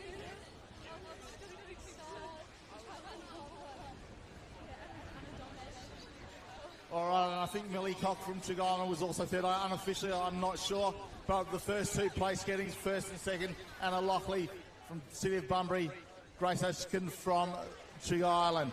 And Millie, I think it's officially you got third. Was that a third place getting, Millie? Maybe, we don't know yet. It looks like it. Millie from Trig Island, how was your race? It was pretty good. I didn't really think I was going to come third, but yeah. Oh, well, that's great. Anyway, if you didn't, well done, no matter what placing you got. So unofficially, we had Anna Lockley from City of Bunbury and Grace Ashkin from Trig Island was second. Unofficially, we still away for third place gettings, but they were the top three that we saw from down there on the beach. Well, Mick, this is a fantastic. The City of Bunbury get a gold here, and a very, very comfortable win in the end. Yeah, and great to see Millie Cock there from Trig Island. She's a fantastic young competitor as well, but what a great paddle by Anna Lockley from the City of Bunbury. Great start by Marla Stewart, and as we talked about how important that start is, she got off to a tremendous start, but just overpowered by Anna Lockley. So, look, yeah, it's just great to see these young girls. Ski paddling is very strong in Western Australia. There's all that whole downwind competition that we saw, I think 56 competitors in the men's, great numbers in the women's as well. So Western Australia, very strong in the ski, and it takes a lot to win one of these medals, as we've mentioned. So the City of Bunbury heading home with their first today. So congratulations to them, and Trig Island, Millie Cock picking up the silver medal. And then next on the line, the young guns, the young bucks, the under-17 male ski race. And again, a great field. Ned Eldon from Cott, Jackson Tasker from Sereno, Mitchell Tuckey from the City of Bunbury, Tom Van Brooken from the City of Perth, Finn Barrett from Mullaloo, Jaden Knotts from Northcott, along with Alistair Mars and Callum Foley from Mullaloo.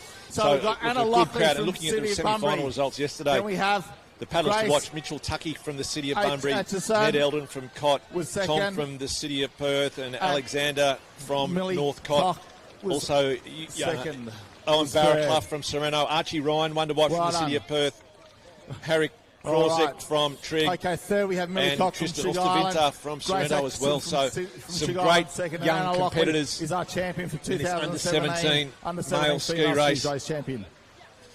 In conditions down, City Beach, fantastic here. Still a slight little easy, nice little swell as we get in and get out of the shore here. And this is all part of the 2025 Fuel to Go and Play Surf Life Saving WA Championships 2025.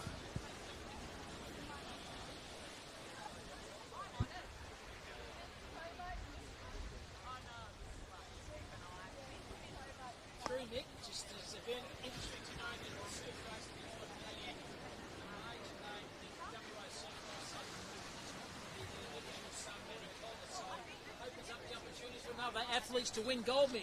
Yeah, so it's interesting. Today in the Open Ironman, it'll be the first time in about 6 or 7 years that there hasn't been a defending champion on the line. So no one in this race today has ever won the title before. So someone will be going home as a first-time winner of the Open Male Ironman. So Matt Collis won the past 2 years. Will Savage a number of years before that. Those two guys not here today. So we will be crowning for the first time a new state open Ironman champion, and it's a wonderful field. I'm looking forward to that race. Same with the female Ironman race, or the Iron Women race. That's going to be on later on this afternoon. And of course, not long after this, we head into the open male and female ski race, and we talk about the strength of ski paddling in Western Australia and that open male ski field. When you've got the reigning open male world champion in your field, you know it's going to be a fairly good race. So when you're doing that, Mick, just picking your brains a bit then when you do the skis, and then you're going to compete in the irons, how do you conserve yourself mentally and physically to make sure you're up and about for both those races? Yeah, you can't. You've just got to give it everything, and that's, you know, these guys have trained for a long time, and especially once they get to that open era, they've got a lot of years behind them, a lot of muscle memory. That's just what they do. Their bodies are trained to go at 100%, and their recovery is so important. So once they finish a race, they cool down, they recover, they get some fluids, so they're ready to go for that next race. And the thing is, it's slightly different muscle groups each time, but then they've got to combine them all for the iron. And so many of these guys, we saw the Hewitts just going 1-2 in that open swim. They'll be backing up to that open iron later on this afternoon. So you've got your specialists in the field, then the iron. They're competitive in all the different individual events. So they're great athletes, and it's great to watch. But as we've got here in the water, the under-17 male ski final of the state championships, fuel and go to play. Correct, mate. Fuel to go and play, part of the 2025 Surf Lifesaving WA, and big Razor Ray there. He does everything, the fisher in the water. He's probably going to get wet here for the start, Mick. I'll let you go out the front here for the start of this under-17 male single ski final here. And they're away nice and clean here over that beach break, Mick. Archie Ryan from the city of Perth gets away well. Sereno Owen Barraclough, that is, on that very northern side. Looks like he's got a very nice clean start as well. He'll probably have a good line as they make their way out, but once again, really tight racing. Archie Ryan from the city of Perth, Owen Barraclough, it looks like, from Sorrento. Look like they are your early leaders as we make our way out towards that turning can. And fantastic vision from our overhead drone here. Vision unbelievable. This is streamed everywhere around the world on WA Surf Lifesaving WA Facebook page. Just get on there, have a view, have a listen, and I hope you're enjoying the fantastic coverage by Mick Collis and Cam Robbins. Thanks for coming today. The final day of this Super Sunday event live here from City Beach. So it looks like it might be Archie Ryan in the lead at the moment. He is on that white ski. Owen Barraclough there from Sorrento may now have just got half a body length in front of him, and a second Sorrento competitor just starting to squeeze Archie Ryan out. It may be Tristan Ostavinta will try and pick it up, or it could be Tom Linehan. Any number of these great young competitors. In fact, it might be Tom. They're almost fighting each other. It's close on those skis, lifting his ski up over the back of his teammates, but I think it's Barraclough in the lead. Archie Ryan, he's been pushed out wide, allowing those Sorrento competitors to sneak through on the inside. Now they pin the ears back as they paddle their way around that final can and then turn their way towards home, and they be giving it absolutely everything. The arms will be burning, the back will be burning, the legs will be burning as well. But Barraclough, I think that is from Sorrento. And how important, Mick, is leading the pack here at the front. Okay, you've got the shore break to navigate your way through. Is it important? Would you rather be in the front here leading the pack or in the middle of the pack? Yeah, no, you definitely want to be out in the lead because you'll see them, because you can see the ocean on the screen. It's coming almost sideways into these competitors. So it's all about when do you turn, you put that left foot down, get a bit of a run. As you can see, Archie Ryan now from the city of Perth, he's just done that. So they've got to straighten. They go a cut across, they straighten again to try and milk the ocean. Take a little bit of pressure off the arms, you get a bit of a lift. The ocean travels quicker than the paddlers do, so if you can get a bit of a lift, that's what you're trying to do. But it is Sorrento at the moment, 1-2. City of Perth trying to hang on for 3, but Sorrento coming as well. They want the trifecta this afternoon, the green machine. Sorrento in the lead, though, as we make our way the closing stages of this race. Sorrento 1-2, Archie Ryan trying to hang on, Sorrento in third, bit of a lift coming. It might suit Ryan, it might suit the back markers. Here comes Ryan from the city of Perth. Flying down, Graham Snook. How close is it going to be? The city of Perth, Sorrento, city of Perth, Sorrento. Too close to call from here. It may have been Sorrento. Could have been Tom Linehan. It's a bit too close to call there, Mick. Those waves, once again, about 4 or 5 different competitors might win this one. Who was too close to call, Mick? Too close to call from you. I mean, we talk about giving yourself the best possible chance of picking up a medal. You've just got to be within earshot of the leaders. And we saw Archie Ryan there. He led out to the cans. He dropped off to fourth, but then he picked up that little bit of a wave to come in, and you've got momentum very hitting hard the beach. Finish to judge. Graham Snook maybe down there with the winner. By everyone. I'm just going to have a quick chat with a couple of competitors. Owen Barraclough, can you just come here for a second? No, he's walked away. Tom, how's that paddle? Nice and hard. Tough finish there. Yeah, that was probably my best paddle all season. It's like having Owen in front of you, train with all year is pretty good motivation and keeps you fit, I guess. But it was a good paddle, and don't know the results yet, but keen to find out. Yeah, I know. I think we're all going to be keen to find out. Owen, how was your paddle then, please? How was your paddle? I started pretty trash. It was a pretty bad call for the right-hand side. It was like a little wave in front of us, and we weren't really ready. So I had a lot more work to do than I normally had to do.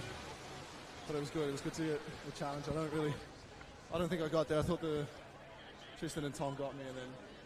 All right, no worries. I'll have a quick chat with Tristan. How was that? How was that your race, Tristan? How was that? Yeah, it was a great paddle. I did okay at the start. I got behind Owen's wash and then caught some runners on the way in and snagged that lucky runner into a wave, yeah. Okay, so what we're going to do, we can't do anything now. Very, very close finish. We're going to wait for the judge's decision, and I'll come back with you with the full results in a minute. Thank you very much. Under-17 Championship for 2025, waiting in the judge's hands. Just the Westpac has been proudly Mick supporting Sorrento, the green machine, you called it 1, 2, 3, but a fantastic. Tommy Lonergan, I think, won the gold in, and a fantastic under-17 male single ski race, one for the ages. The crew are there. Yeah, just look, it's great racing. You can't discount the quality of the racing that we've got here today, and that was outstanding. And again, the lead changing, which you wouldn't expect so much in these flat conditions. You wouldn't expect the lead to change as often as it does, but it's just that final 20 metres is where it can either go to custard or you can bring it home. And we've seen some really great racing this morning. Plenty more still to come. We're about to have the open female ski, then we've got the open male ski, then we head into the board race, and then that open Ironman finishing off with the taplin. So plenty of great racing here on Super Sunday. Down here for great to have you company, as we mentioned, wherever you may be in the world. I know Matt Collis watching from Switzerland over there right now, today, enjoying the coverage, wishing that he was here to defend some of his titles. But wherever you may be watching, on the beach or at home, we hope you are enjoying the Fuel to Go and Play WA State Surf Lifesaving Championships for 2025. And so interesting, when you look at these events too, a lot of these competitors, I'll keep repeating myself, but it's very important to stress the point, they actually compete in about 5 events throughout the course of the day, so super fit athletes they are. And good vision there of Graham Snook is doing a good job down on the beach. So the big ones now, the open female single ski, followed by the open male single ski. We're about the halfway through this Super Sunday Fuel to Go and Play 2025 Surf Lifesaving WA Championships live here from City Beach. Yeah, and this next lineup it's quite amazing. You've got Paige Wood, Jamie Roberts, Zoe Moore, Harriet Chin, Grace Young, Anna Lockley. We just saw her take out an event. Emma Steigman from Trig Island, Ash Booker from Sorrento, Femke Negus from Trig, Gemma Etheridge from Sorrento, Tara Kearns-Flanagan from Cott, Leah Gall from Mullaloo, Jazz Shipway-Carr, probably a favourite going into this final from Trig Island. Hannah Baker's there as well, Keris Humble, Daisy Hewitt from the City of Perth as well. So a real quality field, but Jazz Shipway-Carr, she's been such a dominant competitor on this ski. She'll be defending her title from last year, but Jamie Roberts, who won it in 2023, she's there as well. So, again, quality competitors, quality competition. Paige Wood not to be discounted. Grace Young as well. So, a really strong field. Looking forward to this one.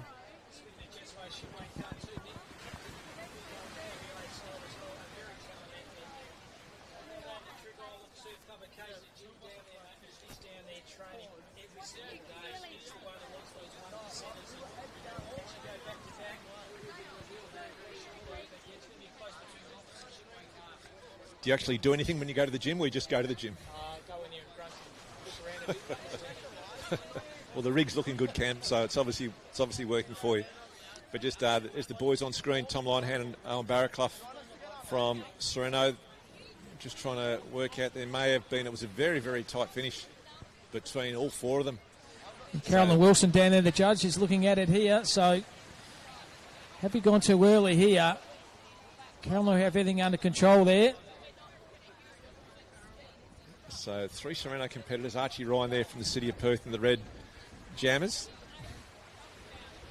Trying to work out, they were the first 4 coming in on that wave, but not sure if there is any... A bit of argy-bargy, you reckon, Mick? Or? Yeah, not sure. There's a bit of gesturing going on between the young men. As we mentioned, you know, these gold medals, they're hard to come by, and it's a state title. Yeah. And, you know, if it's yours, you want to make sure you've got it. So a little bit of that. I mean, they're very good, the judges here. They've got the iPads up, so I'm sure they would have replayed that 1,000 times, but they're just trying to work out who actually gets the medal.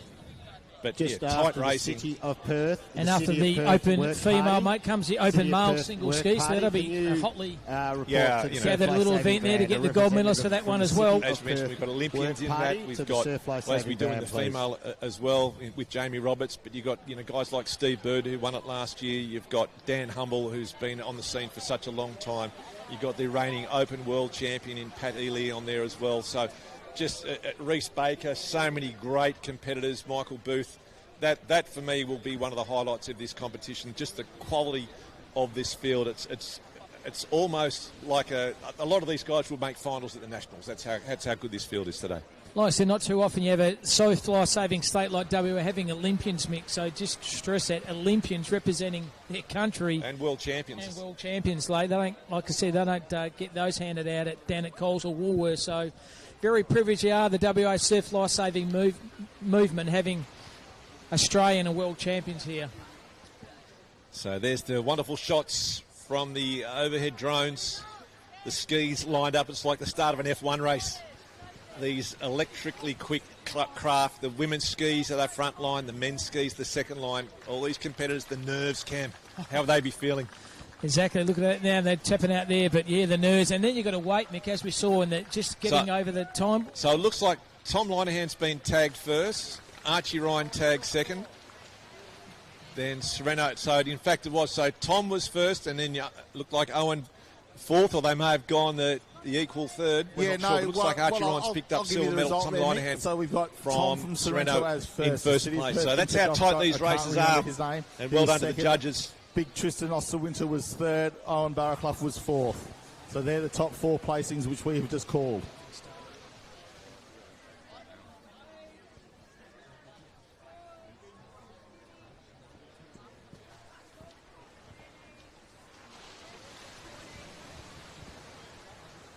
So it's not a carnival without some controversy. A little bit here today, just because the racing has been so tight and those skis so hard to judge. It's not about running across the line, it's those skis crossing the line.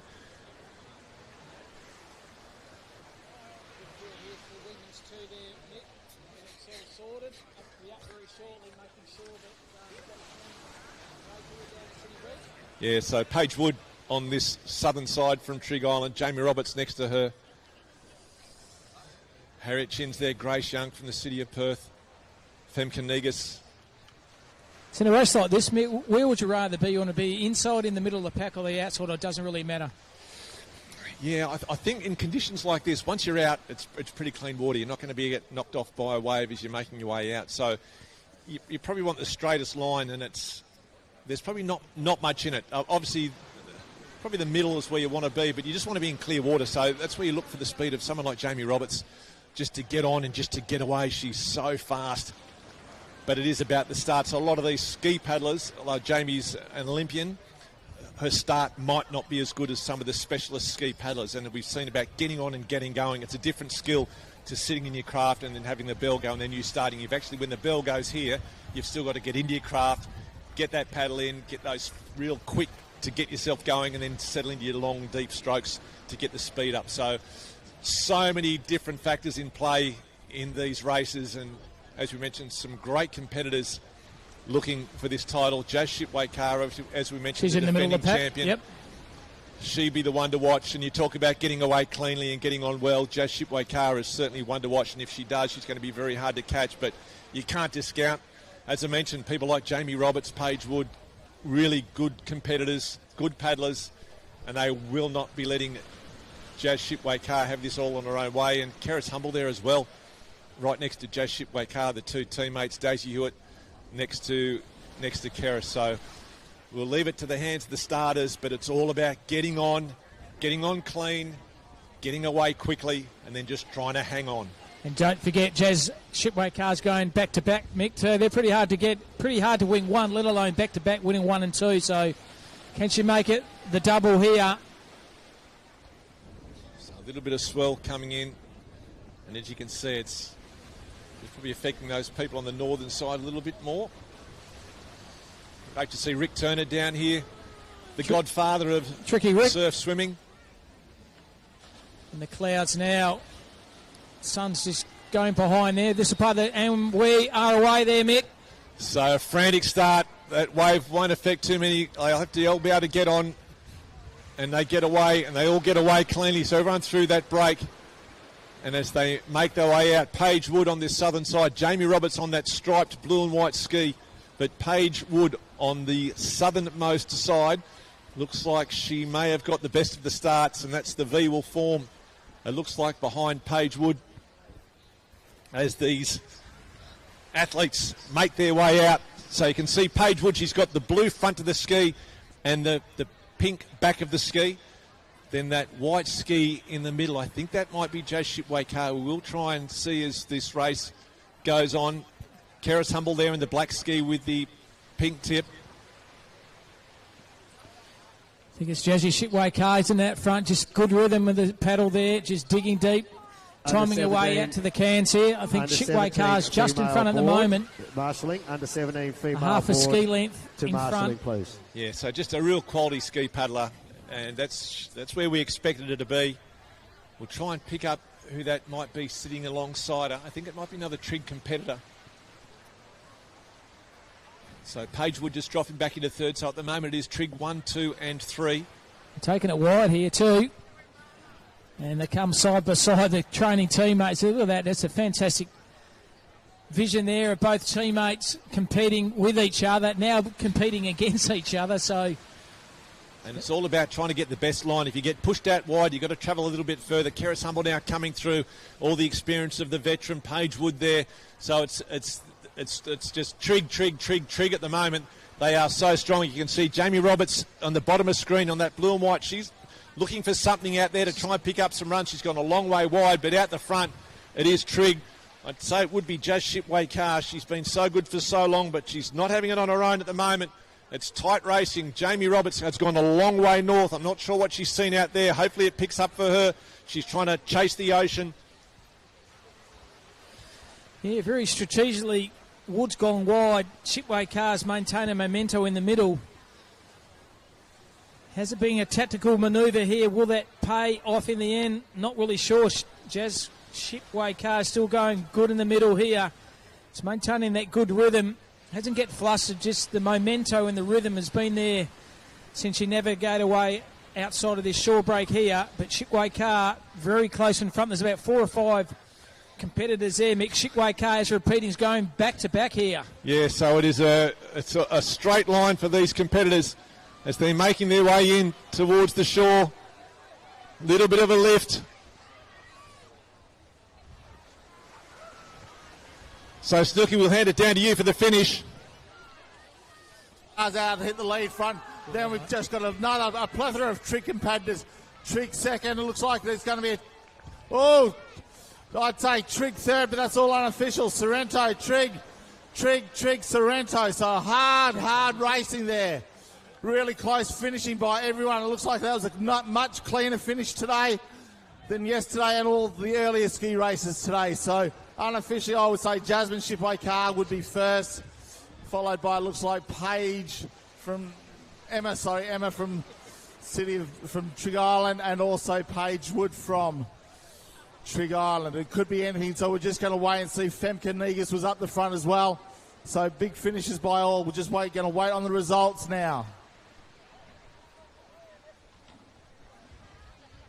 Fantastic by the Trig Island girls there, Mick, but Jazz Shipway-Carr, she is the Open Ski Champion. She's gone back-to-back 2024 and 2025. Well done, Jazz. Yeah, wonderful competitor.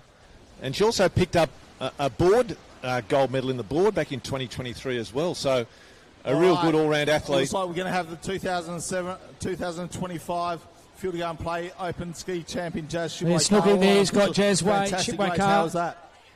Yeah, it was really tricky. It's such a long course this morning. There's a lot of top fast girls out there. And Emma actually wasn't the girl I thought I'd be pushing up against, so it was really incredible to see her come in second too. Just a young first year Open, so that was amazing. Yeah, she was a fantastic. Emma, can you just come and join us over here, please? Emma, can you come and join us, please, for a quick little chat? Fantastic. Emma's come out from the city of Bunbury. How was that, Emma? How was that race? It was really tough, but I knew it was going to hurt because it's a bit longer, so I just had to put the work in, yeah. All right, so what we got the results, we're just going to wait on third place getting, I don't know, could have been Femke Negus, I'm not sure. Can we just have the first three results, please? Okay, so Jazz Shipway is... And... All right, now, third place. Race one, it was, yes, Femke Negus did end up coming third. First, second, third, quite an easy finish for the judges this time. Femke, can we just have a quick chat, Femke? All right. Femke, how was that ski race of yours? It was really hard work, but it's so good to, race with the true girls. And so... Yeah, it looked good. So you've got a great ski program down there, thanks to Todd Brewer. Yeah, thanks to Todd Brewer. Yeah, massive thanks to Todd Brewer. Fantastic results. So first, Jazz Shipway car. Second, Paige Stegman. Third, Femke Negus. Thank you very much. 2025 ski pay. There we go, girls. Well done. So well done there, Trig, getting the trifecta 1, 2, 3, led by Jasmine Shipway car. Now, the big fellas are up here. This, as Mick said, is going to be an absolute ripping race, this one. Is the male open single ski. We have Olympians, we have champions, we have all clubs represented here. Should be a hectic race, this one, Mick.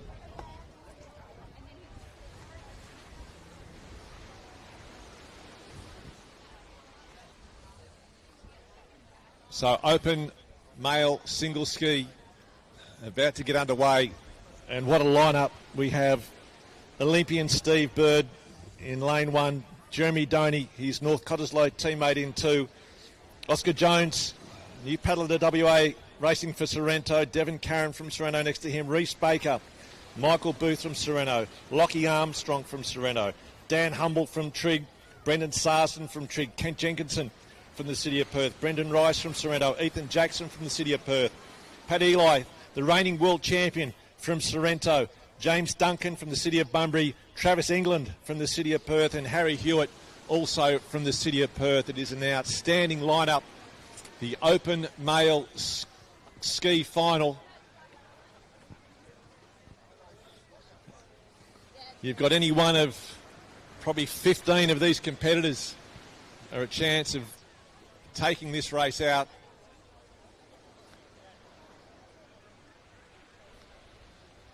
Dan Humble with so many titles under his belt. Reece Baker, so strong. Steve Bird, once he gets going, just so quick.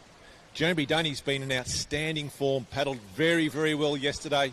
He'd have to fancy his chances for certainly picking up a medal of some colour here this afternoon. Oscar Jones as well. Kent Jenkinson from the City of Perth. So many great paddlers.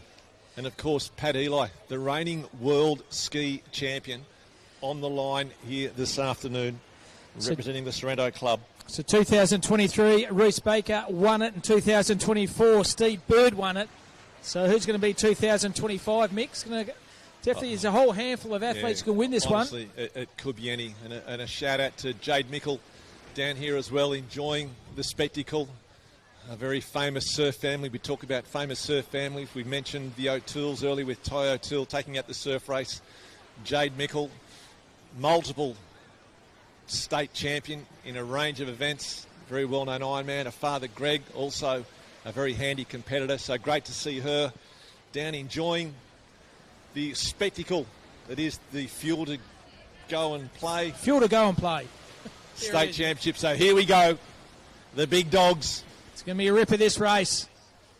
Streaming live here on the Surf Life Saving WA Facebook page.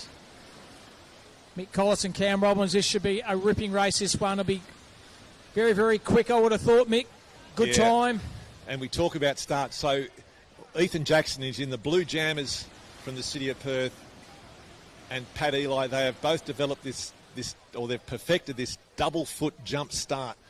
So they get themselves away so quickly. And they're critical, isn't it? Those little 1%ers, Mick. Absolutely. If you can get on and get going, that's what this is all about. And especially this level where all these paddlers are so good. If you can get a ski length in front, it's very, very hard to have that pulled back by a chasing paddler. So these guys, they know the importance of getting away well. That's what you want to watch from the start of this. Who gets on first? Who can get the blade in the water? They're so jammed up, it's easy to get caught with another paddler. They'll get themselves set. The nerves, the heart rate will be flying at the moment. One of the toughest gold medals to win at this state title is this open male ski. And that's what we have on the line at the moment. So there's a bit of a swell coming here at the moment, isn't it? This is so important, isn't this start? He's holding on those skis there, Mick. Good little 2-foot wave coming through then, right on the beach. So Steve Bird, the reigning champion, on the left-hand side, the white cap of Northcott, and the blue T-shirt underneath the green vest. Won it last year too, did Steve Bird for Northcott. Waiting for the start. Oscar Jones, he'll be looking to really stamp his authority since coming across from Manly, the start of the season. And Dan Humble, you can't discount the veteran. It's just a huge Just to let people know, caliber we have good some ski paddlers. tech doctors up. Look at this wave coming through here, Mick. Wave coming At the club. So if you're And looking, it's going to be critical when you come in, isn't it? You could be fourth or fifth. That would be a good day to do it with the holding onto the crew skis up at the moment. in front of the City of Perth Surf Club. So They'll check hopefully your we'll get a skin gap. for you. Travis England there on the far right, just next to Harry Hewitt. And Steve Bird just emptying some water out too of his ski. Just saw Harry Hewitt take out the open male surf race. A real good multi-sport athlete. Watch for him in the iron this afternoon as well. So they are away and also clean, also clinical. And Oscar Jones on that left-hand side, he's got off to an absolute flyer. He's just got himself ahead of Stephen Bird. So Oscar Jones from Sorrento. And Lockie Armstrong also there in the black vest. So we'll wait and see as these competitors start to head out towards those turning cans. Really tremendous paddling. Oscar Jones. So Sorrento, their paddling is so strong. They've got so many great competitors, and they would love to pick up a couple of medals in this race this afternoon. Looks like Lockie Armstrong there with Oscar Jones neck and neck as they make their way out towards the first of the turning cans. Oscar Jones on that blue ski with the black tip. So well behaved at the moment, Mick. There's no really hustle-bustle between the top five there. They know there's a long way to go and they've got to conserve their energy. Yeah, and Steve Bird, that white cap on the outside, the pink or the red nose of his ski. Again, he's like a swimmer where you can see he's got such a slow stroke. Oscar Jones, a really fast rate. And Stephen Bird, it looks like he's out for an afternoon casual Sunday paddle. It's all about rhythm and timing, isn't it? Digging deep. So Sorrento, 1-2 at the moment, almost a bit of a stuff up there at the can. So someone had to put their paddles in. Reece Baker now on that northern side. So Baker starting to fly, riding the ocean. You can see they're going in different directions here. So we've got four paddlers trying to milk the ocean. This is where they're so good. Oscar Jones now, he picks one up. Reece Baker chasing as well. Oh, what a finish we've got. You can see on the overhead shot, skis going in all different directions as they try to read the ocean. Reece Baker working his way hard. Oscar Jones as well, looking for his maiden state medal. Steve Bird still in the mix there from North Cottesloe coming down. He's probably in fourth at the moment. Sideways swell. Look at that hustle and bustle there between two, riding a little wave. That might be Pat Eli. Big Pat, yeah, he got a little bit of shirt front from his teammate there. He's chiseled his way forward. So I think it's Eli on the lead, Oscar Jones there. And I think that might be Reece Baker as they make their way in towards the finish of this race. It's been an epic final. It's lived up to its expectations as they come in.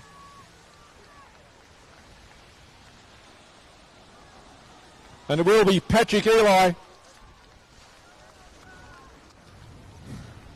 Oscar Jones looked like he'll pick up second, and Reece Baker in third. Graham Snook, we'll hand it down to you to confirm those place getters. Well, it's all unofficial, of course, but it looks like Pat Eli did cross the line first. How was that race there, Pat? Was it nice and easy for you? Not really. Very difficult. But good little bumps coming home, which I really like, so pretty happy with that one. Yeah, it looked like you had a good little run coming in, so well done to you. Oscar Jones, how was that race today? Oh, that was a slog. The way back was not much more assistance than I thought there was going to be. You're just trying to hold my pat the whole way back in. Yeah, that was tough. No worries, and young Reece Baker. Reece, veteran of the field, how's that? I was a veteran, but that young guy was showing me up. Cut in. Did what he had to, got ahead of me. A little clash, but that's why we love this sport. You're open field. Runs going everywhere. He always knows where to be. I'm meant to have the old head, but he's so good in those runs, and he showed the class that he is. Well, you did teach him all these runs a long time ago, so thanks to you, young Pat Eli's a state champion. Yeah, it's good to see him do really well, and he's obviously had world championship success, but good to see him up there in the States and winning, so all credit to him. The ocean racing is elite, and he's doing so well, so it's good to be part of it. Yeah, Michael Booth's ski squad down at Sorrento is fantastic this year. They've done such a great job. I'm finished with you, Reece. You're a veteran. So, no, Michael Booth's ski squad down at Sorrento has done an exceptional job this year. Well done to everyone. That's the conclusion of our ski races. So we're just going to wait for the final results before we present our medals. So, a great victory for Pat Eli, taking out his maiden open male state title. He's already got 2 board titles to his name. He would love to add the open Ironman to that. He's picked up silver medals in the last 2 years, in 2023 and 2024, so he is in good touch this afternoon. He's got the board race about to come as well, and he would love to try and pick up the big 3 of the ski, the board and the iron this afternoon. He's chalked off 1. Can he continue? But a great race by Pat Eli, Oscar Jones and Reece Baker, and if you do get a chance to watch the replay of that live stream to see the way these athletes cut across that ocean, it was quite amazing racing, Cam. The old Pat Eli, the old footy terminology, a little bit of a shirt front, and he got that ride off his teammate, which made him go forward and gain it probably maybe a ski length, and that's all it was in the end. So very strategically well done by Paddy. Yeah, so the world champion is also a state champion. Great result by Pat Eli. Still a young competitor with a big future ahead of him, but he's made an open male state title. So congratulations to you, Pat Eli, and congratulations to all those competitors. Just great racing. And on the line, the under-17 female board final. Marshalling the open female board race. Fantastic conditions down here at City Beach. Part of the 2025 Fuel to Go and Play WA Surf Life Saving Championships here. The final weekend of activities. Had it last weekend in Trig and finally got this weekend as well. It's been a plethora of activities down here at City Beach.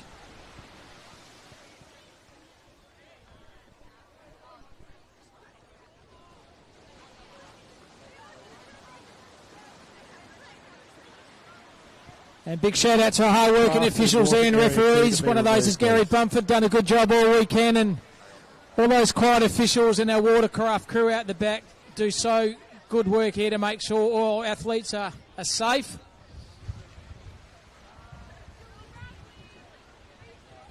And shout out to also the City of Perth Surf Life Saving Club celebrating 100 years. 100 years of community service to all those people within Cambridge. Big shout out to the crew at City of Perth, who are the host club here today and yesterday as well.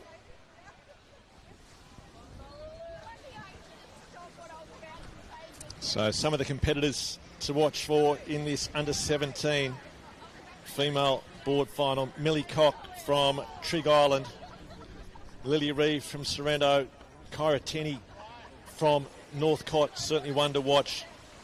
Alicia Beanie on her 16th birthday today. Happy birthday to you, Alicia, from Trig. And Macy Boyver, also from Trig. Ellen Borden from Sereno. Anna Lockley, we saw her on the ski. She's out there again from the city of Bunbury. Charlotte King from Northcott. Kate Rigol, also there from Cottesloe. So plenty of good talent. See a lot of those names. They compete in a lot of different events, don't they? The swims and the boards and the skis. So they're a multi-skilled and multi-facet athletes they are here. So waiting for the start here. Won't be so much timing as the skis.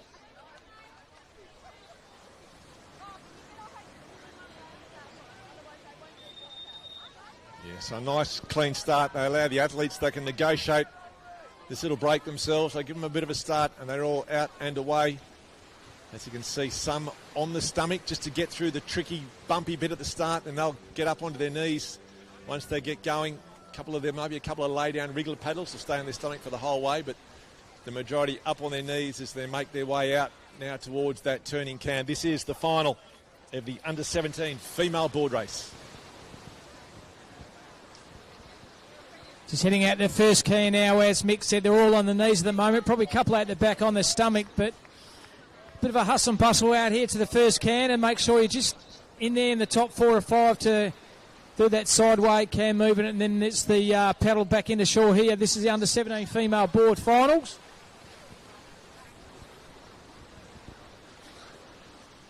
So it will be Trig Island in the lead as they head out towards the turning can. It could be any number of those Trig competitors. Could be Millie Cock, Alicia Beanie or Macy. Just how they strategically changed them, Mick. Gone from their knees back on the stomach, get a memento, when they get their strength back, then they go back on the knees again. It's just all much tactics, isn't it? And trying to conserve that energy, conserving that rhythm, both your arms and your legs. Yeah, and again, a lot of these young girls, only 17, they get fatigued when they're on their knees for too long. So the older they get, the longer they can stay on their knees. They often drop down to go around the cans because it's a bit more stable. But if you watch the open men or the open women, the men in particular, a lot of them will stay on their knees basically the whole way around this race. So for these young girls still developing, their muscles still getting used to what is a horribly difficult sport. And it's all about them just adapting, getting their bodies attuned to staying on their knees for a long time. So at the moment, though, we've got Trig Island in the lead, also in second and in third. Then Sorrento in fourth spot, Northcott in fifth. I think that's... could be Kyra Tierney there from Northcott, but it's 1, 2, 3 for Trig at the moment. Sorrento pushing hard as well, but at the moment as they make their way back in towards the beach, it's a long way. They'd be looking ahead thinking, geez, that's not getting any closer. It is Trig 1, 2, 3, Sorrento in fourth, Northcott in fifth. It's just when the mental games start to play, that half that stuff above your shoulders, Mick, you know you're fatigued, but you think my other competitors are fatigued as well. They're just got to remain focused and focus on that shore and focus on getting a little run here with these little waves, sideway waves here at City Beach. It's so important. So these Trig competitors, they know each other very well. Nothing separating, a little bit of a lift. But again, you could throw a blanket over the first 5, but Trig 1, 2, 3 at the moment. Second and third just neck to neck, looking at each other as they come. The Sereno competitor just trying to ride the wash marshalling the of open those male Trig board competitors. Race, the open male board but it race is Trig marshalling, 1, please. 2 and 3, but we've seen how difficult this shore break can be. They need to get their boards and run with their boards up the line. So getting off the disembarkation is going to be important in the first of the board races this afternoon. They start to make their way in. Yeah, it's very close here. It looks like Alicia Bean and Millie Cock. I can't pick the third trigger, but a Sorrento competitor coming up there. This is going to be another little wave. I'd say there's going to be another little wave finish. First 4, 5, 6 of them are going to be on a little wave. Here we go. Who's up and running first? Oh, yes, it looks like it is Alicia Beanie from Trig Island. Millie Cock in second and Macy Boyvec crossing line third. Alice Massey in fourth. Alan Borden from Sereno in fifth. And a young Cottesloe competitor in sixth place. All unofficial, of course. First, second, third, fourth, fifth and sixth.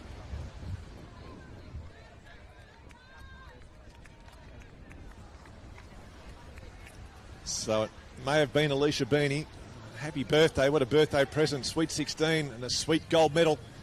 If it was Alicia Beanie, we'll wait and see what Graham Snook has to say. That's right, yes, it is Alicia Beanie who has crossed the line unofficially in first place. Well done, Alicia. Great race by you. Thank you so much. That was such a hard race and everyone did so amazing. So, yeah, good job to everyone else. So your tactics to hit the front and go and let everyone chase you down? Yep, definitely. Just going to go out hard and just give it your all. Good. Now, second place, Millie Cock. How was that race? It was alright. I had a bit of an average start. But yeah, I caught up a bit at the end. Oh, well, that's good racing anyway. Now, Macy, how do you feel today? Well, I'm pretty good. Pretty, good racing so far. Really happy with my ski races, but this race was pretty awesome, having 1, 2, 3 trigs. Yeah, 1, 2, 3 to trig. All unofficial, of course. Alicia Beanie, Millie Cock and Macy Boisvert, first, second and third, unofficially from Trig Island Surf Lifesaving Club. Alice Massey from North Cottesloe was fourth. Alan Borden from Sorrento was fifth. And your name was? Isabella Nearvort from Cottesloe was sixth.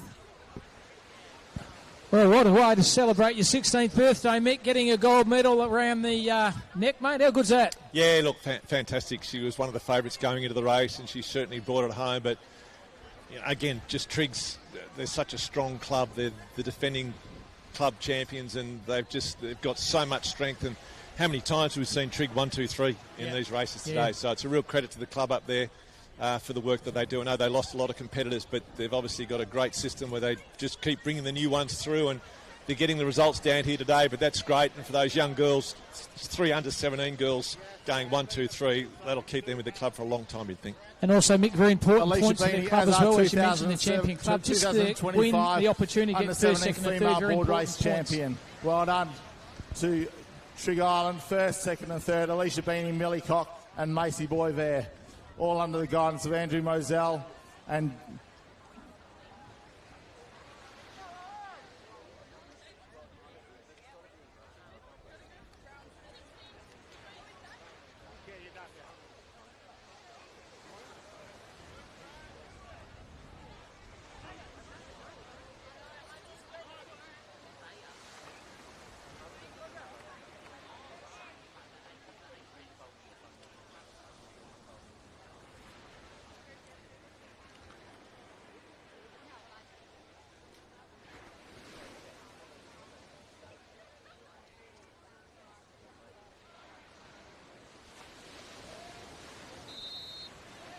So the under-17 male board race is underway. And again, a really good lineup. Owen Challoner from Northcott, Ned Eldon from Cottesloe, Taj Dorrington from Northcott, Marcus Booth from Sorrento, Jackson Tasker from Sorrento, Mitchell Tuckey from the City of Bunbury, Owen Barraclough from Sorrento, Obi Rogers from Northcott, Tom Linehan from Sorrento, Charlie Haynes from Trig, Eddie Davis from Northcott, Archie Ryan from the City of Perth, Andrew Barr from City of Bunbury, Harrison Krawczyk from Trig Island, Finn Barrett from Mullaloo, and Ty O'Toole, the reigning under-17 surf race champion from the City of Perth, is there as well as they make their way out. That long paddle for these young men as they head out towards the first of the turning cans. This is the under-17 male board race final.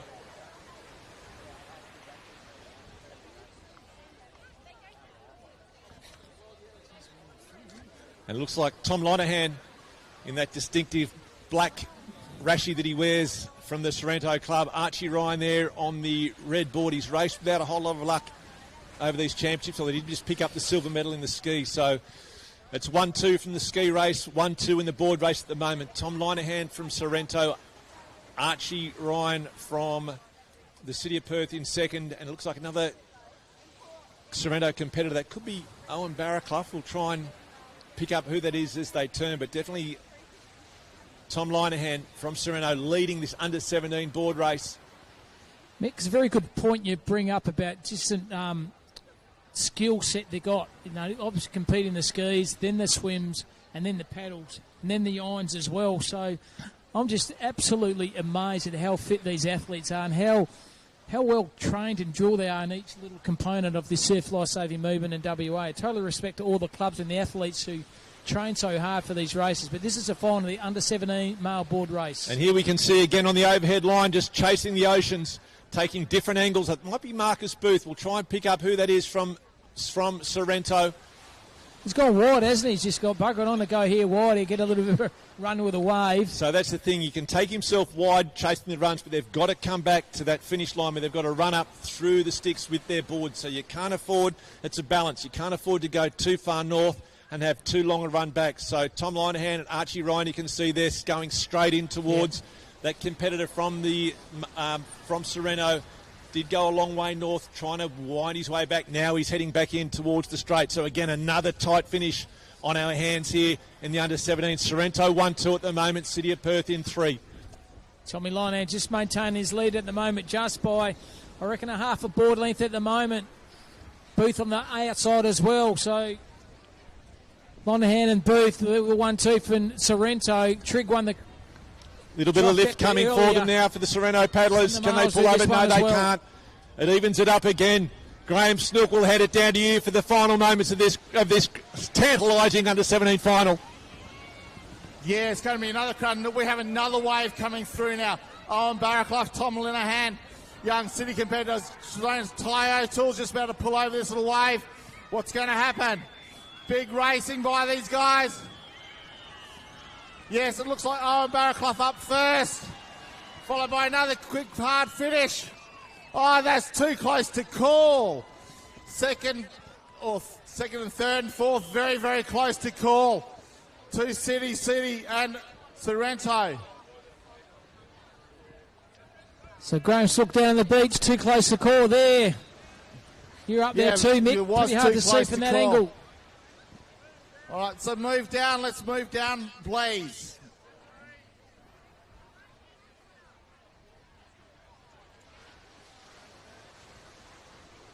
Okay, so that under-17 male board race, once again, another fantastic race. Too hard to call that finish. Just going to wait on the officials to give that call, but it did look like Owen Barraclough of Sorrento did cross the line in first place.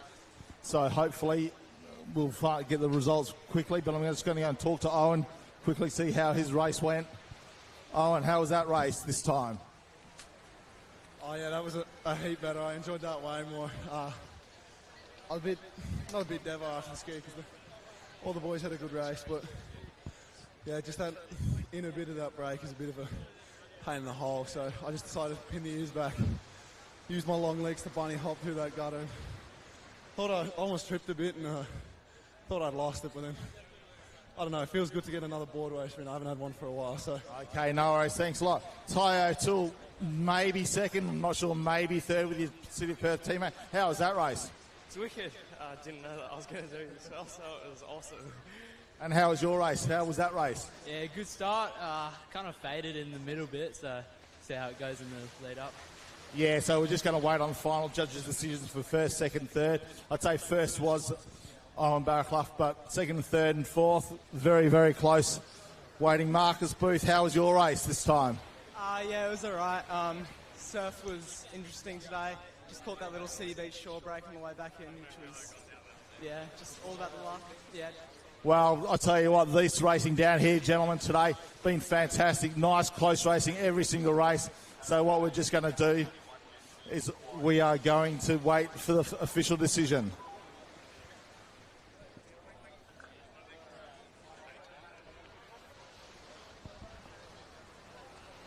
So redemption. All right, looks like we're going to get the official decision coming now.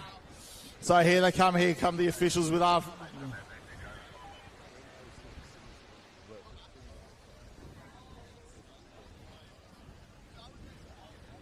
We do have official results now.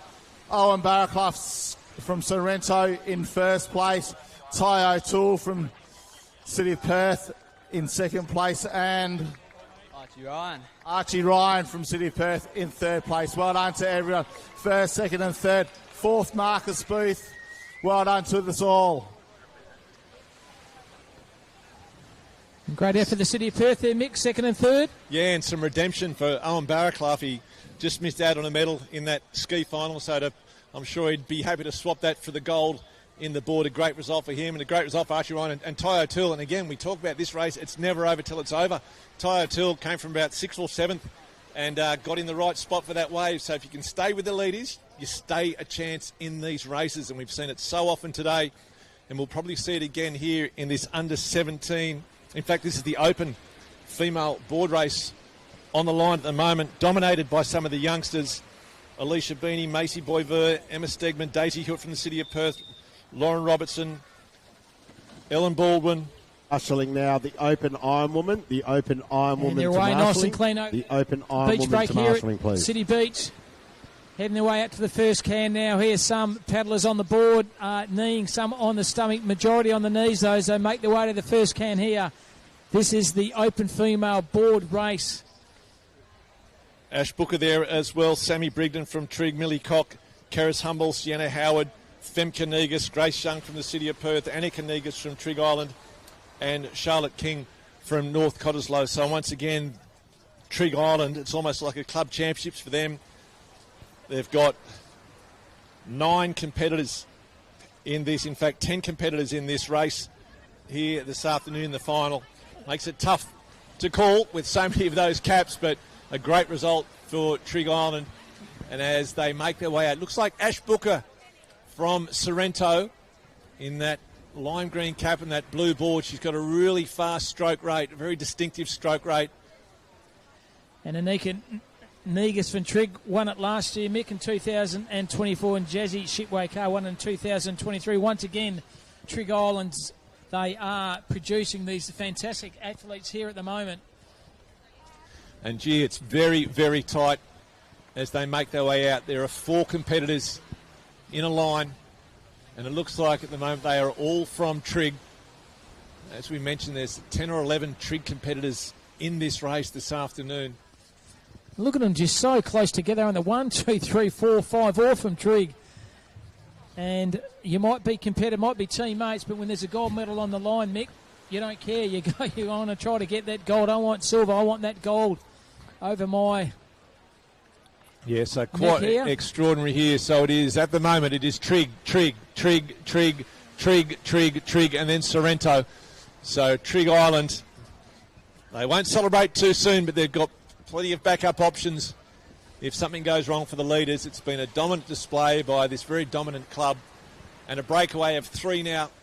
They've just started to pull away. They're about a body length away from the 4th. So there's a cluster of 1, 2, 3 Trigg competitors just paddling very smart, just riding each other's wash, conserving some energy, but the chase pack is coming.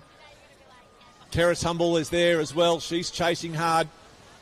Ash Booker started to be spat out by this amazing Trigg performance. The vision on this live stream is quite extraordinary. So many Trigg competitors. Ash Booker, the only one not in that coloured cap. 9 on screen, 8 from Trigg Island as they make their way in towards the finishing stages, just passing their final swim can. Then after this, Mick, we have the open male board race, and then a lot of these athletes got to compete then for the open iron women's as well. Yeah, so unbelievable. So Karis Humble there, she's got herself in a good position. She's on that pink board, just tucked in behind the leader at the moment. So Humble is in 3rd place, but it's just a Trigg whitewash at the moment. Trigg tsunami, mate. Big Trigg tsunami. It's a green, red and whitewash. Karis Humble Millie Cock on getting the line herself in a outside, great Karis position. Humble So coming there's into them. We've 5 got Trigg Sienna competitors Howard, almost in a looks like, line behind. as they make their way into this wave zone. Graham Snook will hand it down to you as they approach that zone, but it is all Trigg at the moment. Yes, it is, and it looks like the 2 Negus sisters plus Karis Humble pulling over the little wave, so those 3 have separated themselves from the wave. It's going to be who's up first. Oh, Annika Negus has managed to get her board up across the line in 1st place. Femke Negus in 2nd, and Karis Humble, magnificent effort in 3rd place. Sorry for Karis. Well done, Macy Boisvert in 4th. Now it's a little bit of a walk up the line. Millie Cock looks like she's in 5th. Samantha Brigden in 6th. Macy Boisvert. Sienna Howard, Alicia Beanie. Oh my God, that was such an exciting race for Trigg Island. 1st, 2nd, up into 9th by the looks of it for Trigg Island. All right, unofficial winner. Annika, how was that? It was really good.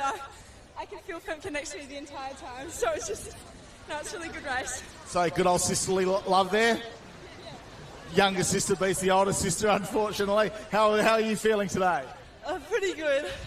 I'm pretty happy to be beaten by my sister. Are you sure about that? She's like, the one person I'd like to be beaten by. Okay, well, it's a bit debatable. Okay, Karis, come back in here, please. How was that race, Karis? Oh, these girls have been paddling so well all season. Like the top 8 girls from Tregarland, so it's a testament to the squad and how well we push each other every day. But these two are phenomenal.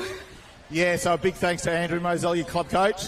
Yeah, definitely, and all the support behind Mozzie as well, including Jeremy and everyone that gets us here. Oh, fantastic effort by you 3 girls. Anything else that you'd like to say? Thank you to anyone? A big thank you to Mum and Dad, and also Mozzie. He's just been such a good coach this year. The race. Oh, okay. And for you, Femke, is there anything that you'd like to say? Enormous thank you to Mozzie. He's just the best coach, and a massive thank you to Mum and Dad as well. And of course. Okay, once again, first, second and third. Looks like the results are going to be coming official, but in my eyes, Annika was first, Femke was second, and Karis was third. Fantastic effort from Anika Negus, has gone back-to-back in the open female board race. Can she go back-to-back in the open irons, Mick? That will be a challenge for the ages. Yeah, that's the question. She had an outstanding state titles last year, and she looks like she's headed in the same direction this year. Anika Negus taking out the board race to go back-to-back, as you mentioned. And the iron not far away. We've got the open male board race about to get underway. And then for those paddlers in that board race, the female board race, they've got a 1-race break, then they're back racing again for another state title. But on the line at the moment, and this will be a beauty, it is the open male board race.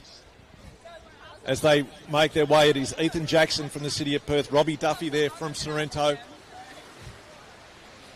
Brodie Lee, Maxie Hunter's there as well, Matthew Rowe, Kelly Mulvey, certainly one to watch, Blake Allsop as well, and Patrick Eli. And no, Matty Collis as well, so anyone can win this one, Mick.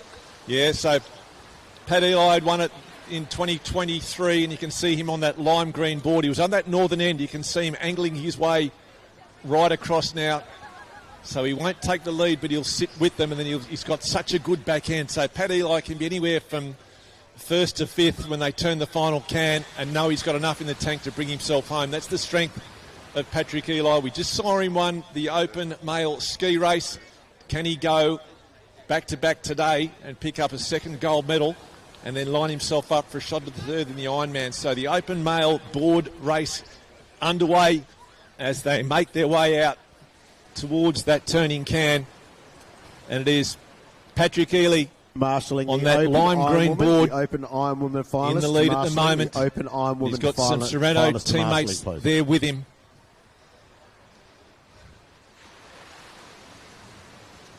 So Patrick Ely,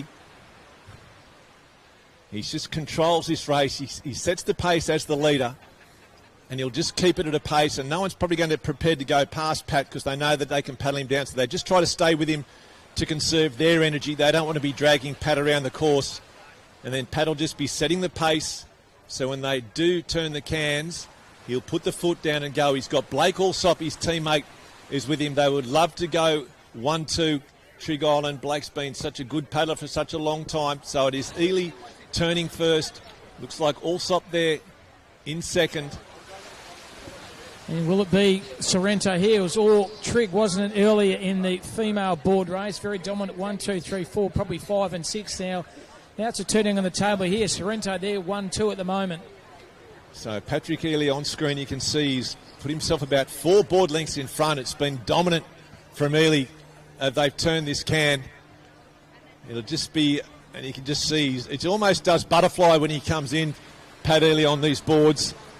He's got such long arms, and you can see from the beach as well as you can on the live stream just the distance that Ely has put on. It's one of the biggest leads that we have seen throughout the day so far. So Pat Ely in the lead, open male board race. It's a big lead, Cam. Certainly is. Did well on the ski. Now he's doing so well on the board. And after this, 2 more races, he's going to probably do the iron as well. But Ely extending his lead, riding those waves on the far side here on that fantastic vision on the screen here. But it's Ely's race to lose here. He's led from the start. He's leading all the way to the finish. This has been an absolute dominant display here by Paddy Ely from the Sorrento Surf Life Saving Club. From Coogee Beach? So Jules Fredonay there from the city of Perth. He's trying to bring himself up in middle contention. We saw him yesterday paddling down Tom Linehan to take second place in the board relay. So Fredonay, now he starts to pin back. Pat Ely just needs to keep the nose up on this board. It's a tricky one for him. Yes, he does. So Patrick Ely will take out the open board final, but the race is on for second and third. Yes, certainly Jules on for Fredonay. Second and third. We've got Ewan Scrivens, got Jules Fredonay. Patrick Ely crosses the line in first place. 2025 Open Malibu Board Ethan Jackson. We've got a fast finish. Oh my gosh, it's going to be too close to call. Oh, City, Sorrento, City, who knows? We don't know yet. We've got to wait for the judges and we know who else is calling. Then we've had Blake Alsop, Brody Lee, Kelton Mulvey come across the line. First 4 placings are so hard to call.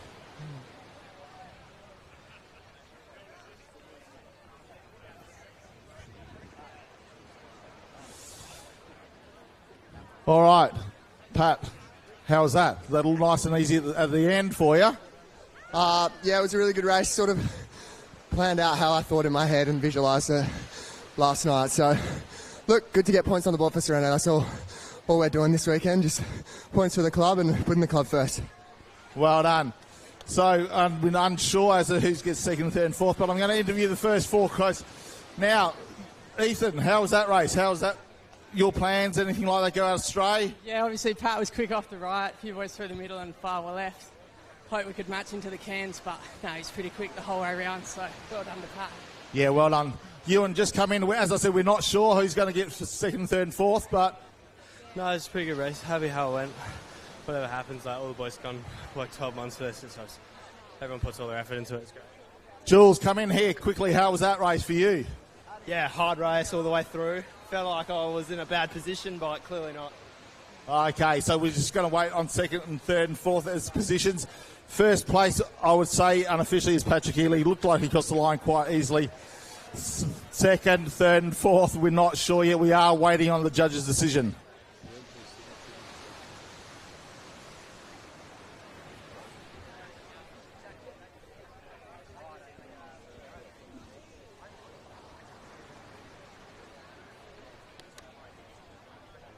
The second and third, we are on second and third is coming up, so we do have officially Pat Ely from Sorrento as first. Second and third, we're just waiting on the judges to come through. All right, bated breath, we're waiting here. I'm unsure as to who it was. City Blue Board was second, so Ethan Jackson. Second, well done, Ethan. Another great race. And City third. Jules Fredonay was third. Ewan Scrivens ended up fourth. Fantastic effort by all people. Well done. You should be very, very proud of yourselves in the 2025 Fuel to Go and Play WA State Surf Life Saving Championships. Now we're coming up to the blue ribbon events, the iron and the taplins.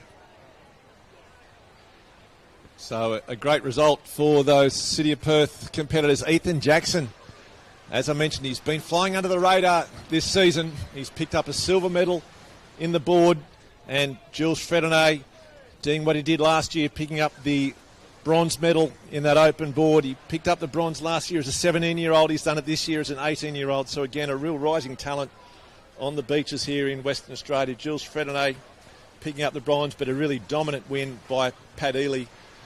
And Cam, the question does start to come. He's won 2. Can he win 3? Can he win the big 3 this afternoon, the ski, the board and the iron, which is only 2 races away?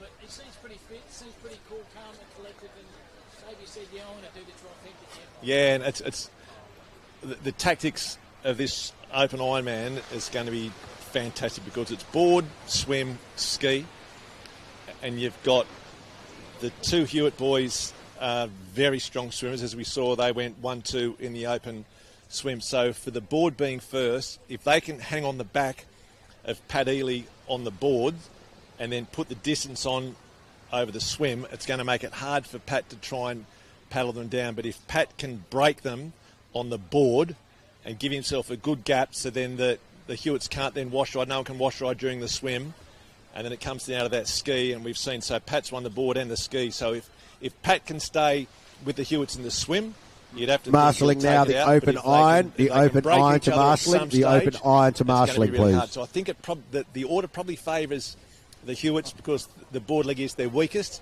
and if they can stick with Pat on the board and then try and put a gap on in the swim, anybody's race. So Pat's really going to have to work really hard on that board to try and shake the Hewitts and not let them wash ride in the opening leg of the iron. Also, event management have requested all the craft in that area, in water area 2, all the craft to be removed. So we have everyone's help removing craft from water area 2, please. The beach and he just got there in the end. And that's the thing, the transitions, and you talk about the transition, Ethan Jackson, who just won that silver medal in the board, so that'll give him a lot of confidence going into this iron, knowing if he can stick with Pat. So water area 2, all the craft Jackson needs to be removed, unbelievable, please. and he always picks up so much distance. It's not a coast for him.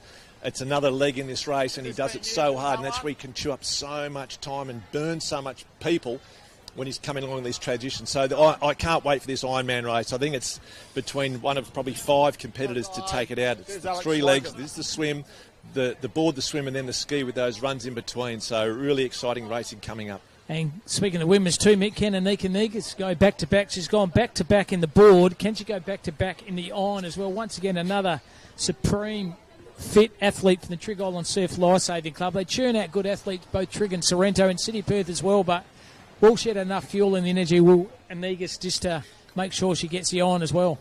Yeah, I think she'll be very hard to bet against. As you mentioned, the defending champion, her board's very good, her swimmer's very good.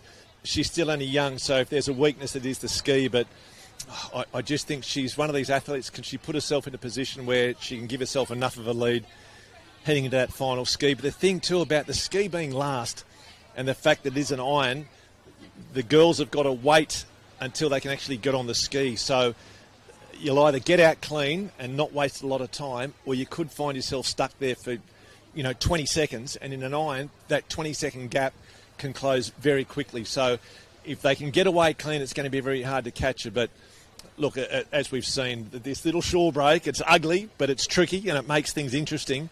And I'm sure we're going to see it because they're going to come in about 3 times this race. So it's going to play and be a factor each of those 3 times. So really hard to call. But look, on sheer talent alone, you'd have to think Anika would be one of the favourites to go back to back. But so many smokers. You've got people like Harriet Chin is in there as well. Macy Boyverse, so good. Sammy Brigden, so good. Daisy Hewitt, a bit of a smoky as well. Sienna Howard's there. Keris was lined up, but I think she may have just not qualified for it. But again, look, a quality lineup for this open female iron woman race.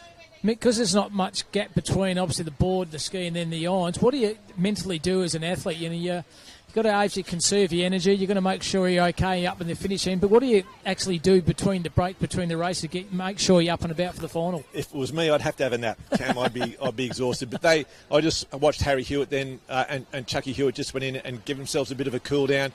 You want to get rid of that lactic acid as quick as you can. So you get in the water, you roll the arms over, just try and get a bit of a recovery in.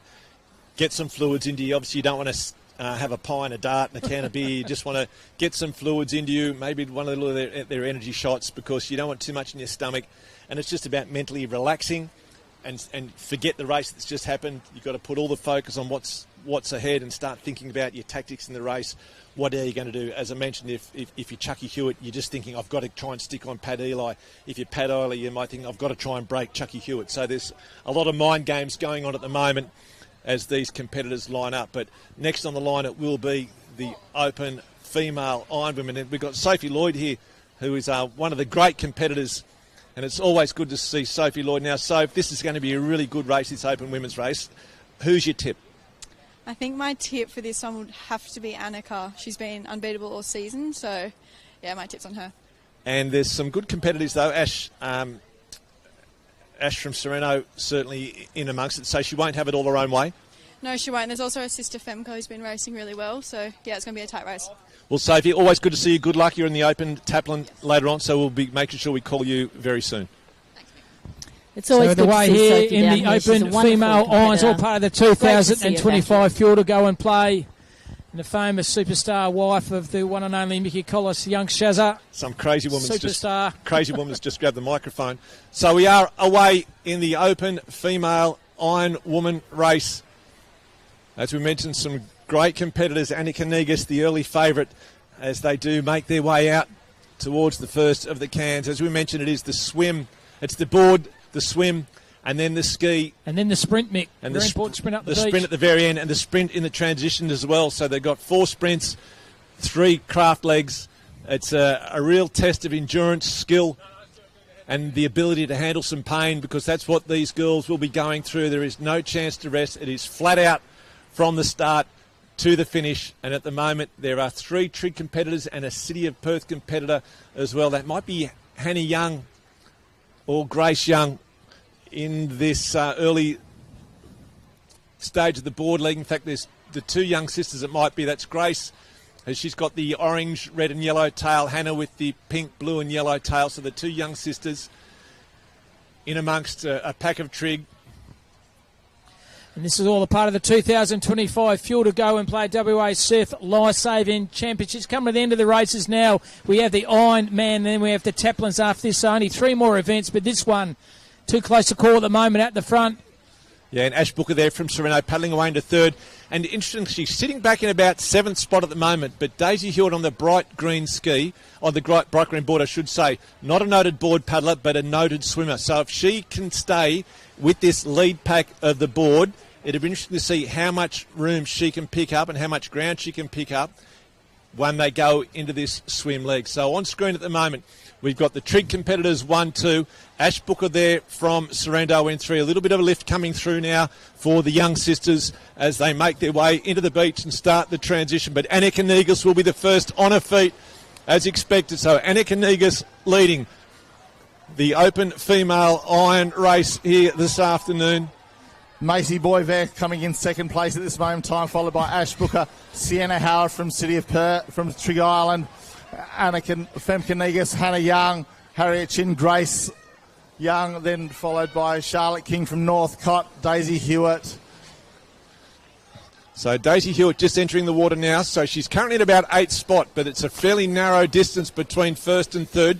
If she can get out and get some clear, she could find herself up amongst the medals in the lead pack going into this swim leg. So at the moment, it is Annika Negus in the lead.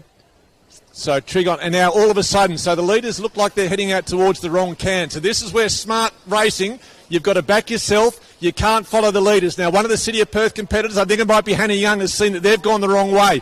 So a real opportunity here for some of these back markers to back their own race, pick the can that they want to go to and head for it. So Trigon in all sorts of trouble. Annika Negus heading to the wrong cans, and we've got the 2 City of Perth competitors. I think it might be the 2 young sisters have got the straight line. Now they start to see that they're heading the wrong way. So this race, plenty happening in it in the swim leg, the 2nd leg of this Open female iron woman final.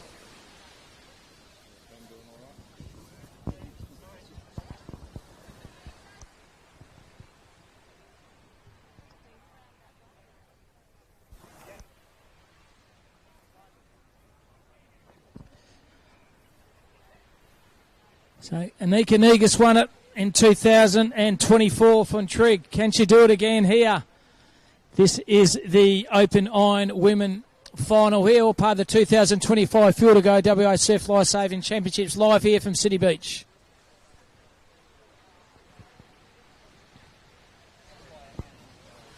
So we talk about the 1%ers getting things right. Just a little bit of an error by some of the lead competitors heading out on that swim, and you could see the young sisters just checking themselves, thinking, are we doing it right, are we doing it wrong? But at the moment, it looks like Annika Negus is in the lead in this swim. Macy Boyver was 2nd into the water. He's only competing about 4 events today, Mick. Just a walk in the park for Negus, I would have They thought. certainly know. In fact, it might be Femke Negus. Possibly may have swum herself into second. Very hard to pick with these swim caps. Harriet Chin, it looks like, in third from Sorrento. Very distinctive stroke for her.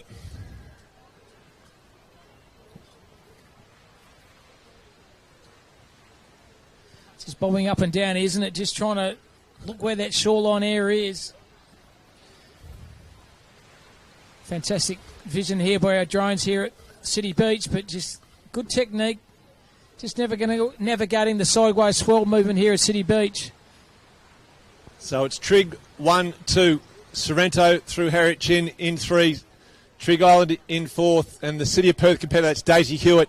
She's right up on the feet now of Harriet Chin, so Daisy Hewitt has swum herself into that lead pack, but at the moment it is Trigg Island 1, 2, Sorrento and Trigg very tight for third, City of Perth in 4. That's the lead pack, second leg with the ski to go. And the push hard in a little break zone shoreline area here, City Beach as well. Make sure they catch a little, maybe a wave into shore here, little break zone here at City Beach, but it's Trigg at the moment. Sorrento as well, hotly pursued by them, but looking over the shoulder, Negus out trying to catch a wave here. Looks over the shoulder, waves to come here over. Look at that. Wave. This could mix it up. Beautiful little waving to shore there. See who's held it. So Annika Negus.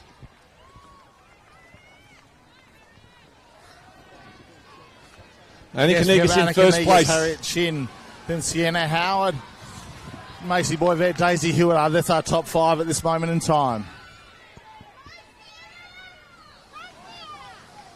And Annika Negus going for back-to-back as well. That's very important. Here's a bit of a wave here.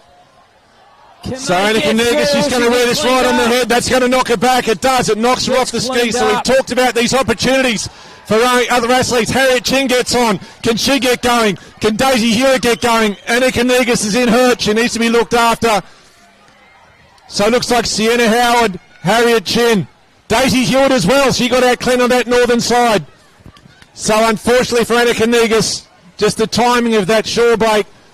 So it looks like Sienna Howard now on that southern side. Harriet Chin chasing her. Daisy Hewitt, a good ski paddler in these conditions. Can she hang on as well?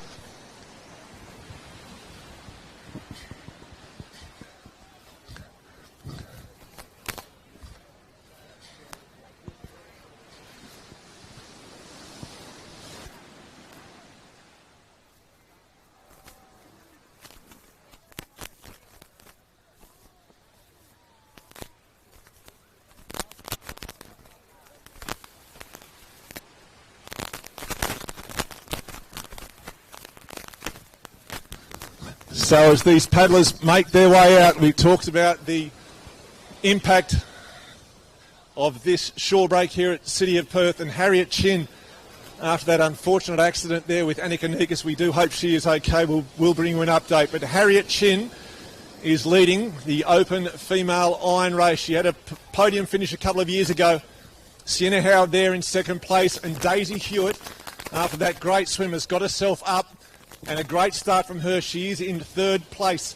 So can Daisy Hewitt hang on for a podium? The chasers are coming. Macy Boisvert as well. Harriet Chin turns the corner. She can see the beach. She can see the finish line. It's going to be her run to finish it. This is the final leg of this open female iron race this afternoon. Harriet Chin in the lead. Sienna Howard in second. Daisy Hewitt, can she hang on to third? The chasers coming from the other ski paddlers.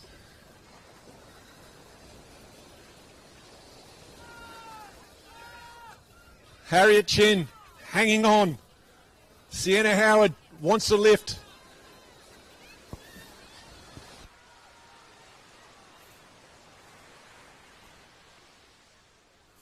So Charlotte King on that northern side gets herself into medal contention as well. Daisy Hewitt trying to hang on.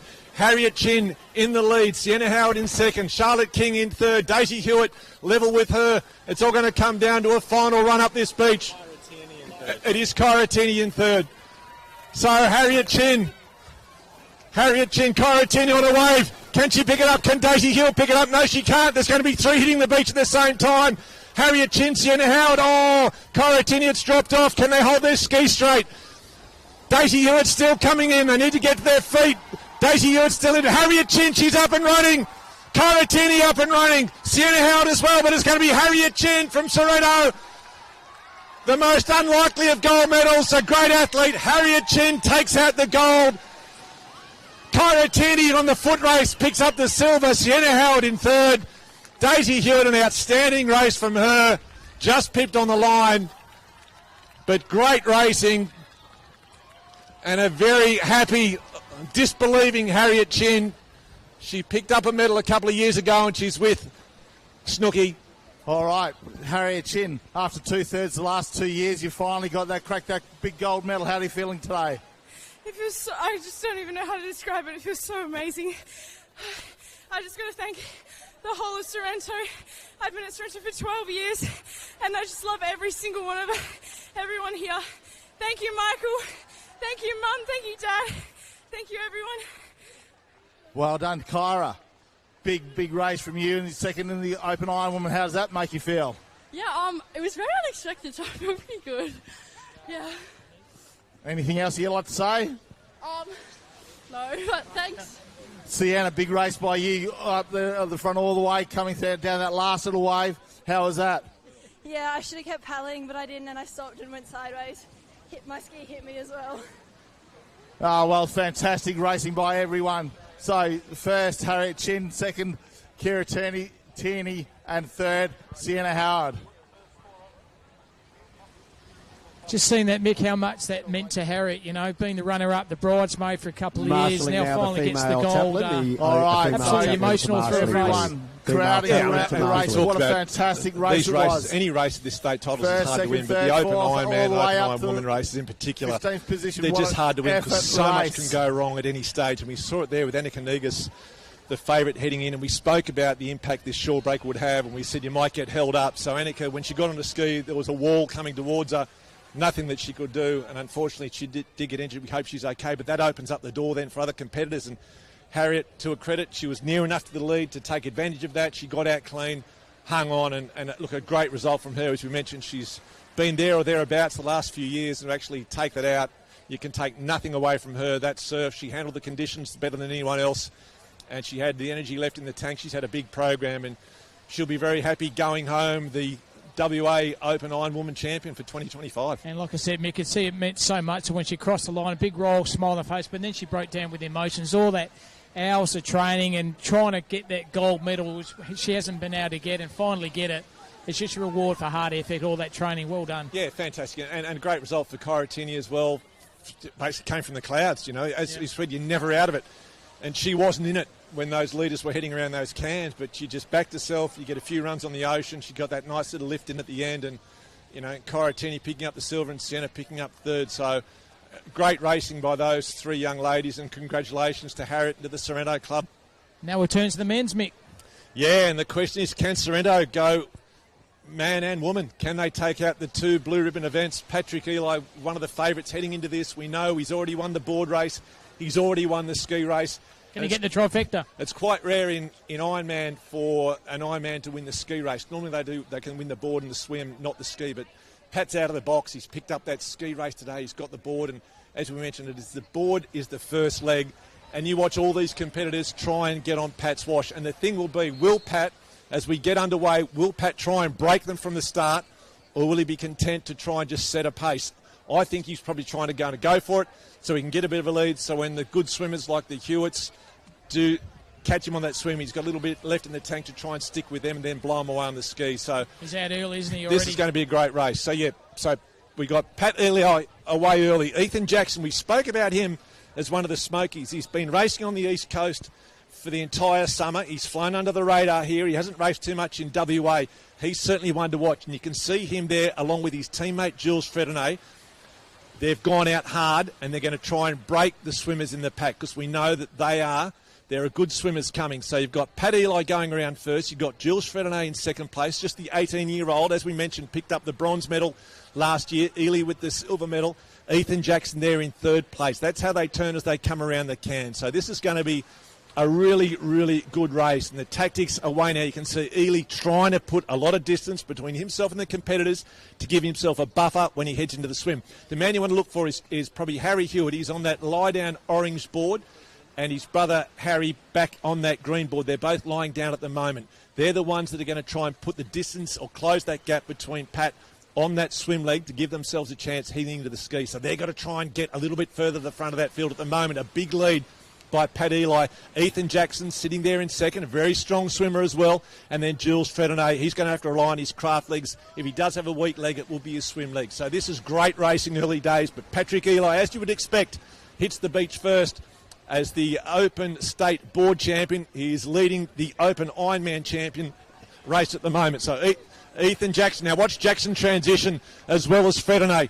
These two young men work this sand so hard. So Fredonnet is in the lead. Jackson second.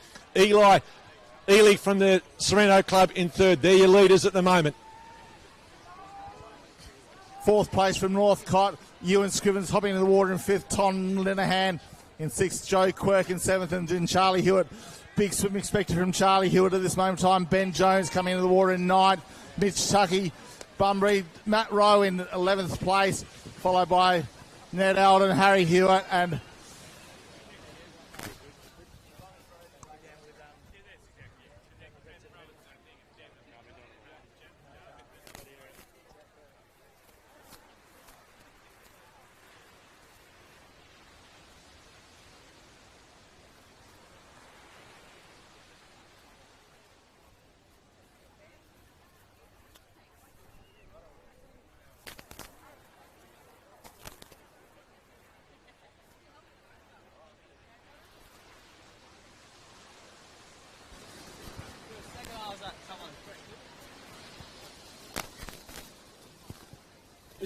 Is Owen Challoner?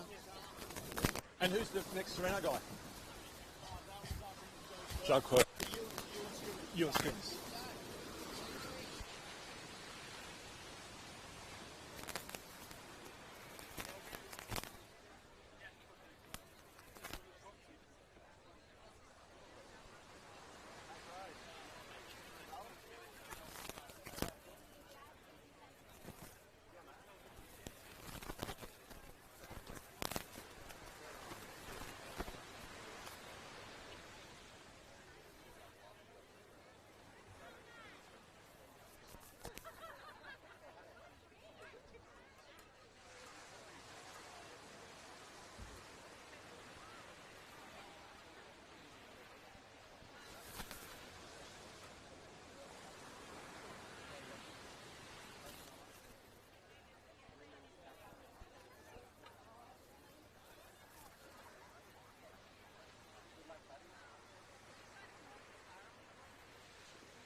So the third last race here is the Open Iron male part of the 2025 Fuel to Go to play Surf Fly Saving Championships. This is the pinnacle of the events, the Open Male Irons and the Open Female Irons.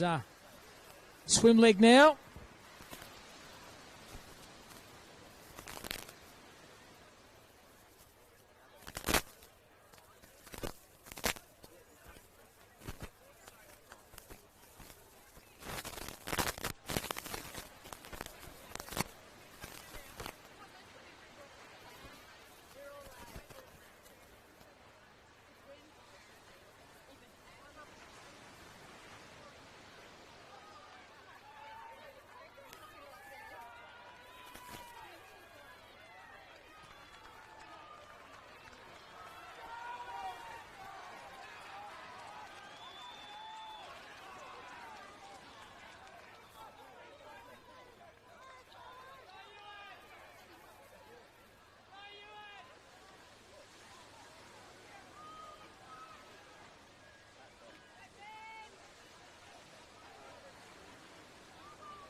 So it's the final leg of the eye now. The males is the ski. Paddy Ely out in front here.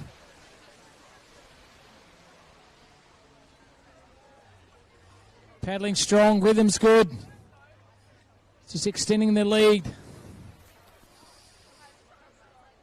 This is the final of the Open Iron Males, part of the 2025 Fuel to Go and Play WA Surf Life Saving Championships here.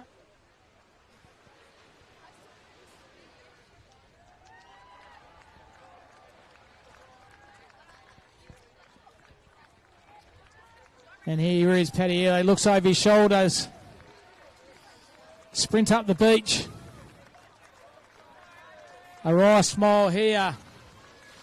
Paddy Ely wins it in a canter.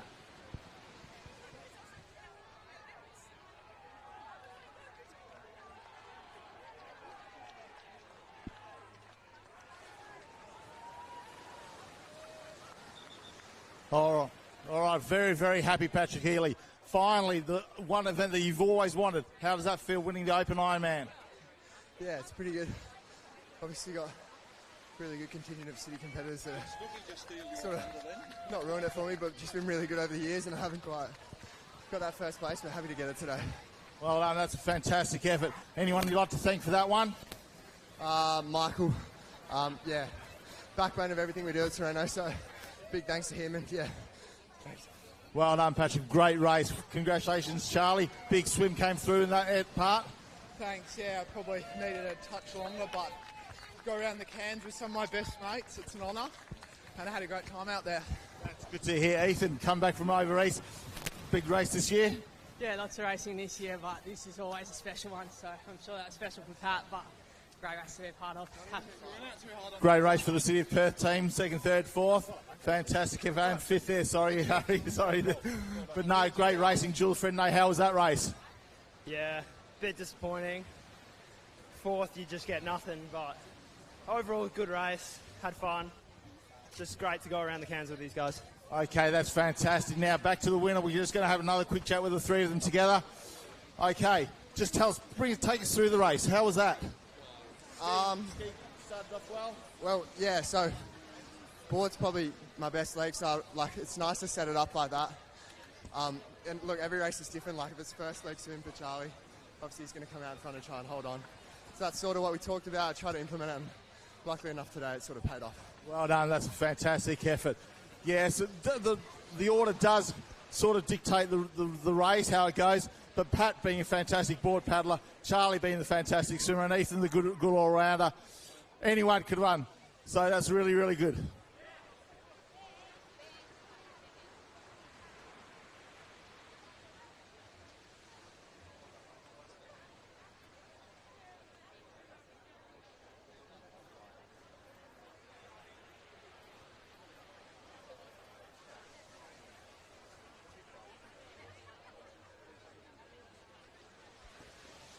So, Cam, it was the race that promised a lot and it delivered. That was an amazing, as we thought, Paddy Ely going out hard in that board race to try and give himself some distance. Great swim by Owen Chalmer from Northcott to get himself in the lead into that final leg of the ski. But Pat just too good. But a great result by Chucky Hewitt. He was out of it. Yeah, after that board race, but had a great swim, got himself up amongst it and then there. And as and again, Ethan Jackson, we talked about him flying under the radar. And there he was. He's a great talent and great reward for those two guys, and a great result for City to pick up the second and third. But again, well done to Sorrento, well done to Pat Ely.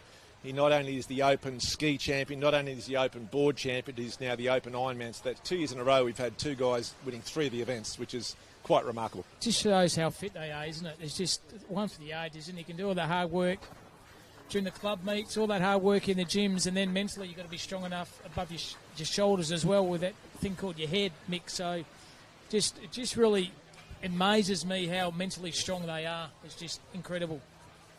And the fun thing is they now get to back up for the taplin. They get to go around again. So, and the taplin is the one that these clubs want to win. We've seen it before. The Open female taplin, they have 3 swimmers, they have 3 competitors. So they have it's the same as the iron, the same order as the iron, but they have 3 different people doing it. So we're underway in the female at the moment. It starts off with the board, then they hand over to a swimmer, and then to a ski paddler, and then the male, they'll have 2 board, 2 swimmers, 2 skis. So at the moment, the penultimate race of this field to go and play State Surf Lifesaving Championships of Western Australia. Marshalling the open male taplin. It is Ash Booker from Sorrento in the lead in the opening leg of this open female taplin relay. Mick, how well do you reckon all the athletes will sleep tonight? I reckon they'll be in, probably lying on the couch, mate. Probably watching a bit of footy later on, be GWS and Collingwood. Sit down and have a water, something to eat, mum and dad, and then I'll be in bed by 7.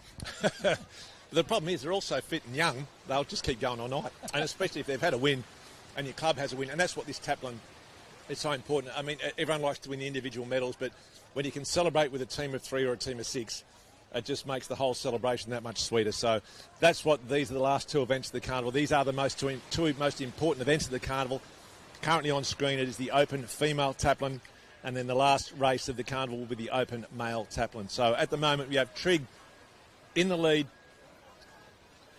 It looks like it might be Cottesloe there in second place, Sorrento, Ash Booker on the board in third, and Kerris Humble from Trigg Island in fourth place, just pulling up alongside Ash Booker. So, and again, you know, we talk about the depth of Trigg Island. So this is an event where you have 3 members from each club in the one team, and already on screen we've got 3 Trigg Island teams. So there's 9 Trigg competitors that we're talking about, or they make that 12 because there's a 4th team there. So just Trigg's so strong this year. Absolutely. So we've got 3-person in the girls, then we have 6 in the males too, Mick, and that's a final 2 events. It's been a fantastic Sunday activities had in the final day of the 2025 Fuel to Go WA Surf Lifesaving Ship. Started last weekend at Trigg and finished up the last 2 days here at City Beach, celebrating the City of Perth Surf Lifesaving Club 100 years. We've got Trigg Island Cock just coming around the flag in first place for Trigg Island, followed by Sienna Howard, Kerris Humble, Kate Rigol, Grace Young, Indy Nearvort. So all the big guns are up there. Sorrento's just coming around the flag now.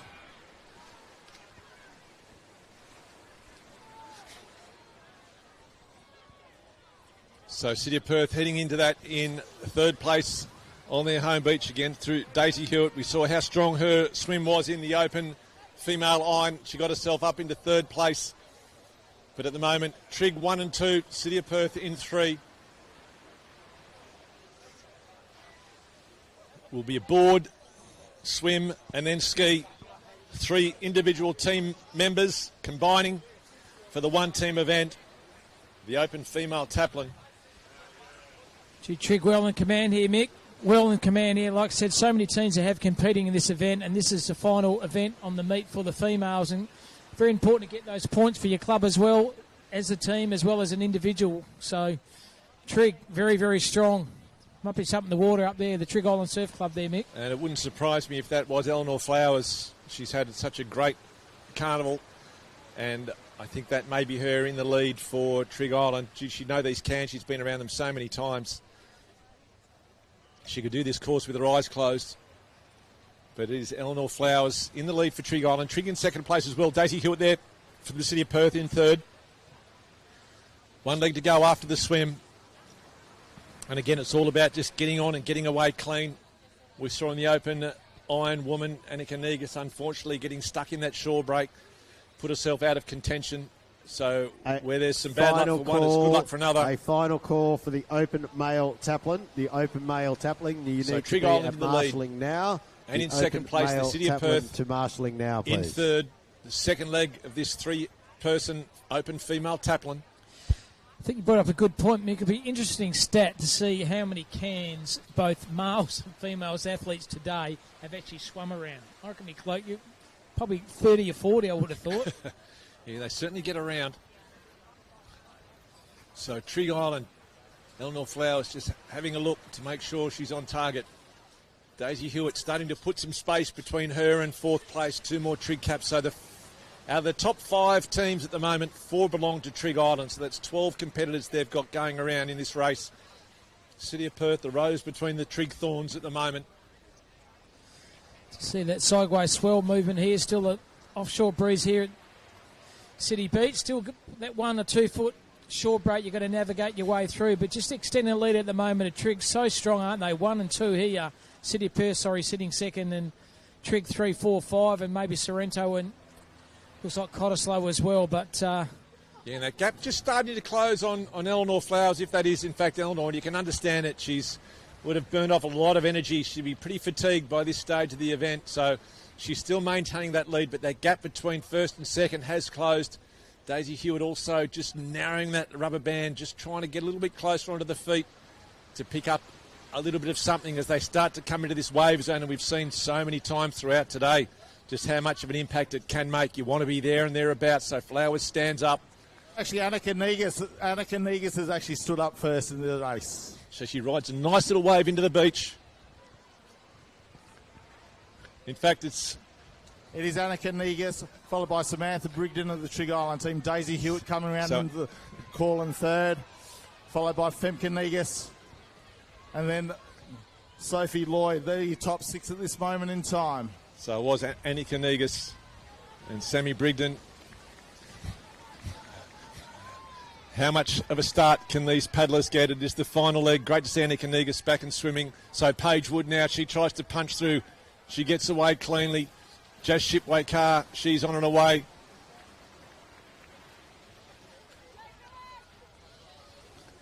Hannah Young out on the ski for the City of Perth there in fourth place, but at the moment it is Trig 1, 2, 3, City of Perth in 4. Jazz Shipway-Carr up against Paige Wood for the final leg of this open female taplin. The two Trig competitors, Paige Wood and Jazz Shipway-Carr, neck and neck. They want bragging rights, don't they, Mick, in the shed back at Trig. Close and competitive, but end of the day you want to try to get that gold and points also for your team. Yeah, and the A's and the Bs love trying to knock off the A team, so there's lots going on in this. And we talked about the celebrations. You want to be able to celebrate with your friends, and that's what these team events are all about. So as they head out towards the turning can, Jazz Shipway-Carr, she's just probably got the better line. She's closest to the can, so she can force Paige Wood just that little bit further out. So Shipway-Carr just got the skis almost neck and neck, as you can see them coming parallel to the beach here at City. Nothing separating Shipway-Carr and Wood, but Shipway-Carr with that inside run, you can just see gets half a ski length in front. She gets the first chance at those runs and will start to accelerate, but Paige Wood not going anywhere. So Trig 1, 2, 3 as they make their way in the final leg of this open female taplin relay. Jamie Roberts chasing hard from Northcott in that blue and white ski. She's trying to pin back Hannah Young from the City of Perth. So it is Trig 1, 2, 3, City in 4, Northcott in 5. That's how they come in the final leg of this open female taplin. Yeah, Shipway-Carr won the medal, didn't she, in the open skis, so she's got their power. Breeze starting to change here now, starting to come in, so it could be a little bit difficult the last race, but Shipway-Carr just hanging on over Wood. Once again, Paige Wood getting a little bit of a lift there, so nothing separating these two. It's going to come down to the final run. Looks like Wood against Shipway-Carr. Paige Wood maybe half a ski length in front. Can she pull something? Shipway-Carr chasing hard. Trig not going away. Three of them there. Can they all get on this final one? No, they won't. Here's a Paige Wood. Paige Wood. It's got the wave. So it looks like Paige Wood's going to hit the beach first. Can she get off clean? This is for the final. This is it. The final run. So Paige Wood from Trig Island. No, it's actually Zoe Moore from Trig Island. Zoe Moore it is. Who's going to be crossing so line. Zoe Moore. Team into first place. Apologies to her mum and dad. That's a great paddle by Zoe Moore. Then Jazz Shipway-Carr, Paige Wood looks like coming up for a bronze medal. So Zoe Moore in her Trig Island team first. Jazz Shipway-Carr second, and Paige Wood third in their taplin relay teams. I'm not sure which is which, A, B, C or D or F. Lots of Trig team there. City of Perth coming across the line in fourth place. So now we've got Trig and Sorrento running across the line again. Fifth and sixth, Sorrento across the line in sixth. North Cottesloe in seventh. City of Bunbury turn up in eighth place. Trig making it. Yeah, just amazing depth by this great club. So many great competitors, and they don't just put numbers in, like they have quality numbers. Yeah. You know, they're not finishing at the back of the field. They're all the pointy end, and it's a real credit to the coaches and the club for the work that they have done. and have such big numbers and to be All so right. competitive. Coming up with our winner, Zoe Moore, and her team, Trig White. How was that, Zoe? Big effort from you. Yeah, far out. I've been chasing Jazz around the course and at training for so many years now. And here's the rest of the team. We've got Sienna, we've got Samantha. How does that feel? First time in your club this year? Yeah, it feels so good to just get a win. How about you? How was that? Oh, I'm so proud of these girls. I'm so happy. Anything else that you'd like to say? Just so proud of Trig over the weekend. We've got the most amazing squad and couldn't be more grateful to be training and racing with these girls. From you, Sienna? Well, yeah, just thanks for Trig for bringing me on and giving me a chance to go in all these relays and everything. Sam, last words from you, Sam?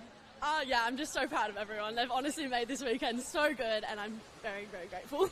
All right, Trig White are your winners of the 2025 Open Female Taplin. Jazz, not usually in this position of second place. How was that? Nah, it's still so good. And like Zoe said, they've been chasing me around the cans for years now. So it's really great that the girls are coming up. They're really strong. They're pushing me. It's making me better. So I love it down here. So it's really good. Okay, Paige, your team. Always the bridesmaid, just didn't get there in the time. That's all right. We've got pretty good depth over at Trig. You know what? If Trig's going to beat us, that's an awesome outcome. That's a positive attitude. So well done to Trig, first, second and third in the Open Women's Taplin Relay for 2025.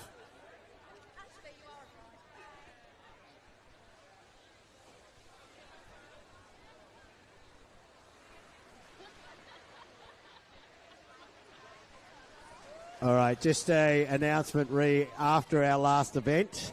Our last event is the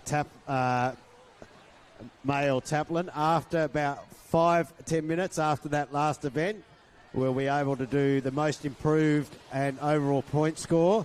We are going to leave the youth score till announcement during the week, but we'll be able to do the overall and the most improved. We'll do that in the presentation area down in water area 2, about 5 minutes after the conclusion of the last event.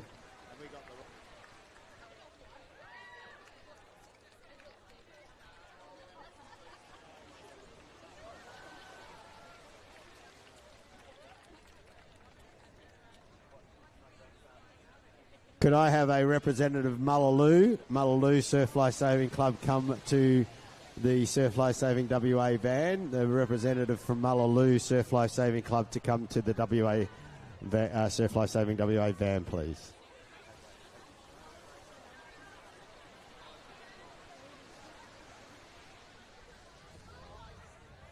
So the final event of the field to go and play is the Open Male Taplin Relay. 6-person, board, swim, ski. And you can see these competitors, we talk about them backing up. Out early is Patrick Ely, the reigning board, ski and iron champion. And right on his hip is Jules Fredonnet, just picked up a 4th place in the iron. So they'll all be trying to stick with Pat Ely. And he'll be going rock hard again, as he always does in these races. Pedal to the metal. He'll be redlining it. He knows this is his last race, and it's part of a team event. He's a great team competitor. So Patrick Ely leading for Sorrento. Jules Fredonnet from the city of Perth. Around that first can, yeah, still now goes on the stomach here. Paddy, he's won everything at the moment. If you had a lot of numbers, maybe put them on reserves, probably win that as well, Mick, the way it's been going today. He's had a fantastic carnival. Yeah, so Jules Fredonnet just hovering around on that yellow board. And it looks like Sorrento again in 3rd place. We'll pick them up as they come in. It's fast and frantic. Board, swim, ski. 6-person, Open Male Taplin. And Patrick Ely there just showing his class, picking up these runs. It's also a strength of Fredonnet. You'll see how well he can skate and run these oceans. This is his home beach. He trains here all the time. He knows the ocean well. They can turn and use the swell, use the wind chop to give themselves a bit of a lift. So it's going to be Patrick Ely. Just falling off that one. So waves coming now. This is the unfairness of surf. They all start to pile in. Kelly Mulvey there from Trig Island. So it's going to be Fredonnet, the first to his feet. Jules Fredonneau from the City of Perth. Donica Murphy from Mullaloo. Transitioned so well. Early in third, Mulvey in fourth.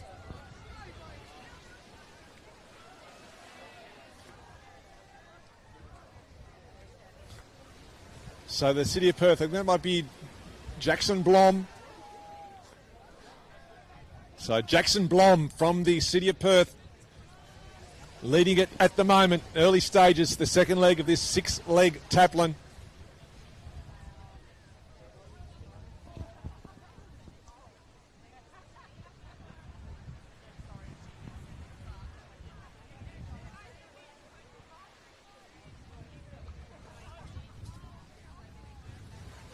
So Sorrento currently in the lead. Looks like Blake Alsop from the Sorrento club. Jackson Blom sticking in him. He's putting the ball almost into Alsop's ribs as they head around that turning can. Nothing separating these lead four at the moment. So it is Blake Alsop from Sorrento. Jackson Blom from the City of Perth. Trigg Island there in third and fourth. This has been a good paddle here by Jackson Blom there from City of Perth, nicknamed Blommy. He's done very well there on the inside of the board there for City of Perth. Yeah, he's a bit of a smoky. He's got a lot of grit about him. He loves the fight, loves the scrap, and that's what he's doing now, knowing he's doing it for his team. He's trying to stick with Blake Alsop. Alsop, a very, very good, strong paddler. Trigg coming down on this outside. In fact, that might be Mullaloo. In fact, it is. So Mullaloo now have pulled up alongside Sorrento. So the lead constantly changing. Blom trying to stay with them. Little bit of a lift coming. Just falls underneath Mullaloo. Now Mullaloo gets the second bite of it. So Mullaloo, they'll hit the beach first. The cavalry right behind him though. Blom gets up well. So 4 clubs still in the mix. Blom from the City of Perth. Trigg Island there second through Kai Marketo. Brody Leaf from Mullaloo in third. Blake Alsop from Sorrento in fourth. That's how the clubs go into the water. The final race of this championship. We have 4 clubs in the lead in this 6-man open taplin relay. Trigg Island in the lead. City of Perth, Mullaloo and Sorrento. And you'd expect the City of Perth with the 2 strongest swimmers to try and be ahead at the end of these 2 swim legs, but as we know, the ski then to come. It's a good board paddle, wasn't from Jackson Blom. City of Perth just starting to fall back to second now. Looks like Trigg have overtaken the lead at the moment. Trigg, City of Perth, Mullaloo as well. That's your top 3. So it looks like Charlie Hewitt from the City of Perth, and it might be Jake Smith from Trigg Island. Mullaloo there in third and Sorrento in fourth. They're the 4 leaders at the moment. And it is very, very tight. The second pack working hard to try and get up on the feet of the leaders. This is broken away, haven't they? 1, 2, 3, 4, 5 well in front at the moment. It's like watching the Tour de France with that lead peloton group. They've got the breakaway group and then the pack trying to chase them down. So at the moment, it looks like Trigg Island in the lead. City of Perth in second. Mullaloo in third and Sorrento in fourth. That's how it is as they turn and make their way parallel to the beach here in the final race. Now one more swim leg, Mick, and then ski. Yeah, so it tests the depth of the clubs, and that's why they do live them, because it really does test the depth across all the disciplines. You can't just be a good ski club, you can't just be a good swimming club. You need to have a little bit of everything, and it looks like it is Jake Smith. Jake the Snake. Australian representative in the lead. And captain, like you, Mick. Charlie Hewitt in second place for the City of Perth. Mullaloo in third, Sorrento in fourth. But Northcott storming home.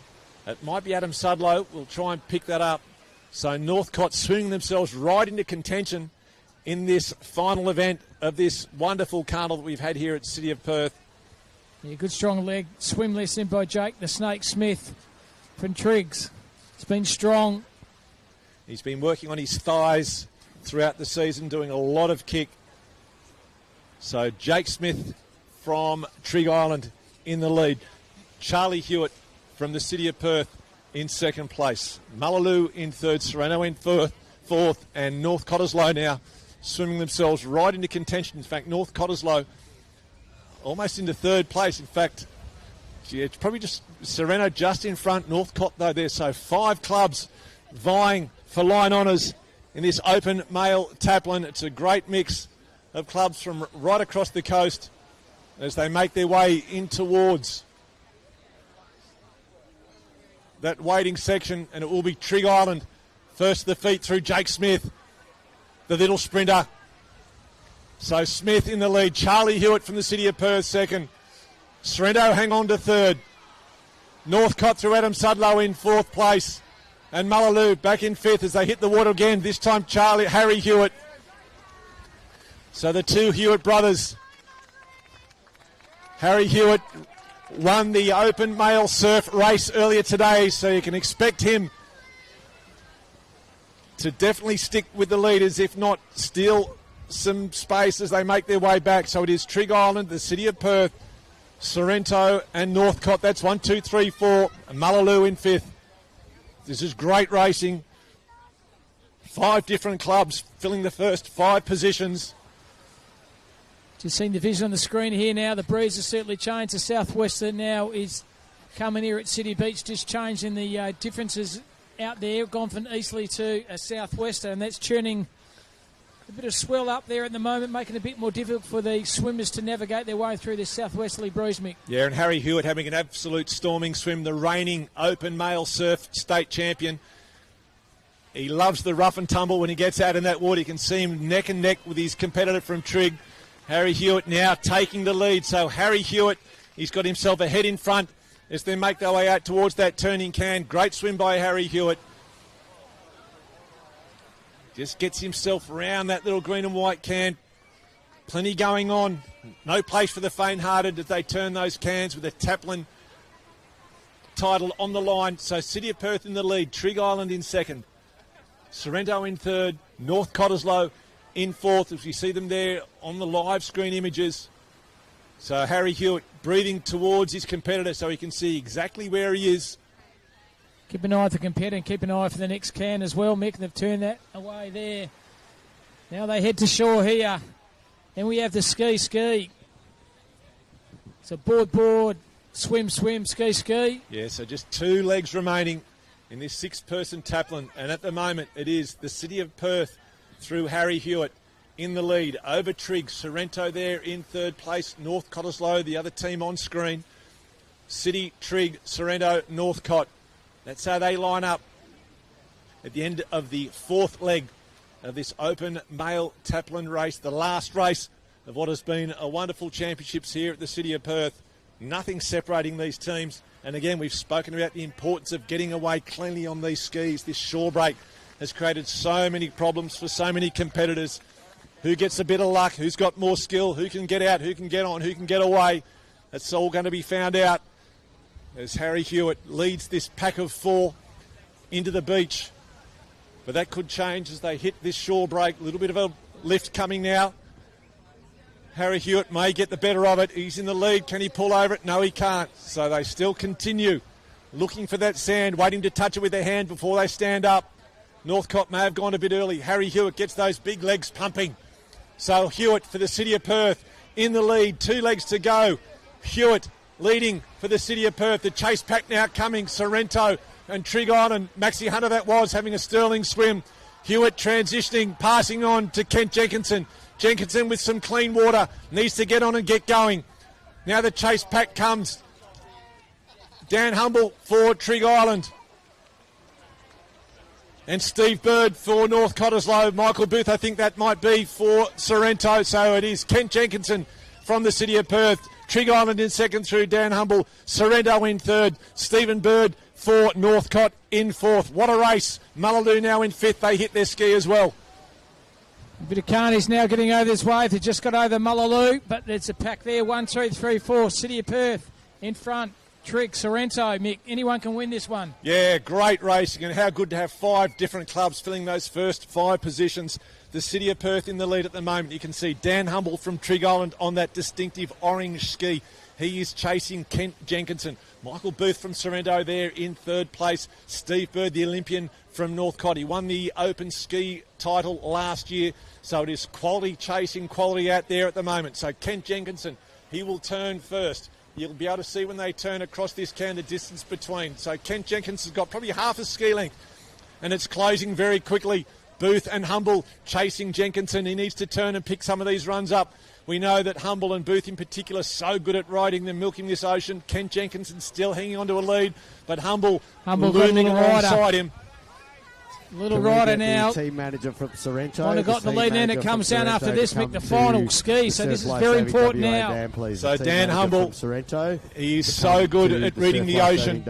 He's so experienced. Kent Jenkinson, though, won't let him get away. Kent Jenkinson been in good form, represented Western Australia as part of that team that went interstate this year, so he certainly can paddle. He's had a good season, he's had a good carnival, but it's going to these 3 almost lining up. Booth, Jenkinson and Humble. It is Trigg, City of Perth and Sorrento. They're your front 3. Stephen Bird from North Cottesloe chasing hard, but Northcott, it may be a bridge too far for them. It's a wave out the back. Here comes Booth from Sorrento. Gets some momentum. So we're going to have 3 hitting at the same time.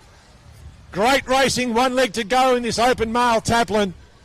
It's all going to come down to the final ski race. Here we go. Humble gets up. Jenkinson gets up. Booth gets up. So Jenkinson in the lead. Booth chasing hard. Humble there as well. Jenkinson. Booth running hard. We love these team events. They want the bragging rights, Mick. They want the bragging rights. Booth tags first. Reese Baker slow to get on, but now he's away.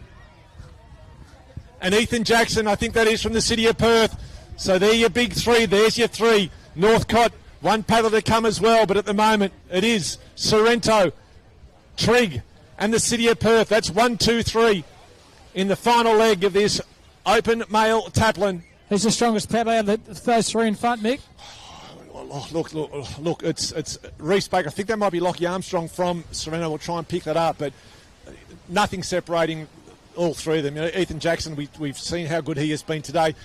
Probably not as known as well as the other 2, but just a really gutsy competitor, and he'll give absolutely everything for his team, so don't discount them. And again, we talk about skill in the ocean. Ethan Jackson, one of the most skilled competitors, so when they do come to this tricky little wave zone, and by far the quickest of the transition. So if Jackson can stay with these leaders and hit the beach at the same time, you'd have to put your money on the speed of Ethan Jackson. He just needs to make sure he can get with them. So at the moment, we think it is Armstrong, or that might actually be Oscar Jones from Sorrento. Reese Baker as well. Ethan Jackson about a ski length behind.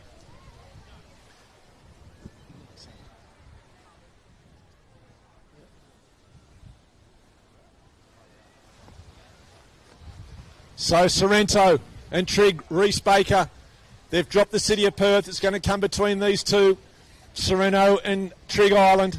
Ethan Jackson still hanging in there, but I think it might be Oscar Jones up against Reese Baker. 2 great ski competitors. Reese Baker comes right across to say hello. It's all coming down to this. 50 or so metres to go. Jones puts the left foot down, gets a bit of a run. Reese Baker straightens up. The wave sits up for them. Will they both get on it? Jones pushes hard. Baker pushes hard. This is the final leg of the 6-person taplin. Oh, they're both on the same wave. It's all about getting clean, getting straight and getting off. Who's going to get off first? Baker's going to cop it. So's Jones. Who's up first? It's going to be Sorrento. Jackson coming. Jackson chasing Baker. Watch for the transition, but it's going to be Sorrento. Sorrento will take out the 6-person ski relay. Ethan Jackson, though, chasing Baker for 2nd place. Jackson chasing Trigg Island. City against Trigg. Trigg is just going to hang on. But great racing. Oscar Jones it was from Sorrento, winning the gold medal. You can see just what it means to his teammates. A courageous paddle from Reese Baker and also from Ethan Jackson, almost picking up the silver medal, but it will be gold to Sorrento, silver to Trigg, and the bronze medal to the City of Perth. Great call, Mick. Graham Snook there down with the winners there, but geez, Carney's that last wave, poleaxing on that little shore break. All right, so everything unofficial down here until we get all clear from the judges. Oscar, how does it feel first year over here in WA with that Taplin team? Oh yeah, it's so awesome. The Sorrento squad's doing so well, and just to finish off the day and the weekend with that result, yeah, couldn't be happier. Oh, that fantastic team. So Michael, yourself, Pat, Brendan Naylor was he in the board? Pat, Blake Allsop, sorry, Joe Quirk, and then who was it? Marcus Booth. So great, nice blend of youth and old there. So fantastic. Oh, for sure. Yeah, the club's growing, and just having all people from different age groups coming around and getting into it and doing what they need to do when it matters. So yeah, I couldn't be more happy with what the boys did and set me up.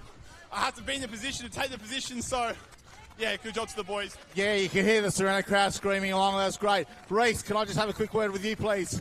I know you don't like this chat, but Reece, so second place, really, really tight, hard racing. How was it?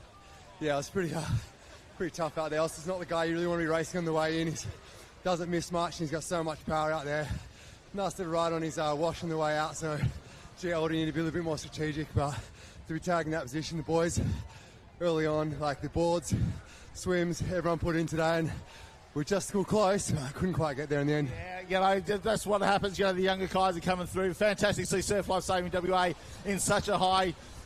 We've got such a big growth coming through. Ethan Jackson, would you mind coming over here, please? City of Perth. Ethan, how was that for your team? Yeah, the boys set us up pretty well off the board and swim. Couldn't get it done, but it was a good battle all the way around. Yeah, it was a fantastic battle by everyone involved. Surf Life Saving WA is on the rise, the amount of teams. Michael, can you come in? Let's explain to this team. How do you go about with your coaching style and your racing? Fantastic team results. Yeah, it's been amazing, the whole championships actually, and just to see the Sorrento club just rise over the past 5 years, and to have the depth that we have is incredible, and to win another Open Taplin is awesome. Yeah, you've just gone from strength to strength in the last couple of years. Your whole team, Pat, yourself, bringing Oscar in as a new paddler. Joe, big race efforts, so fantastic efforts down here by everyone. Well done, Michael. Congratulations.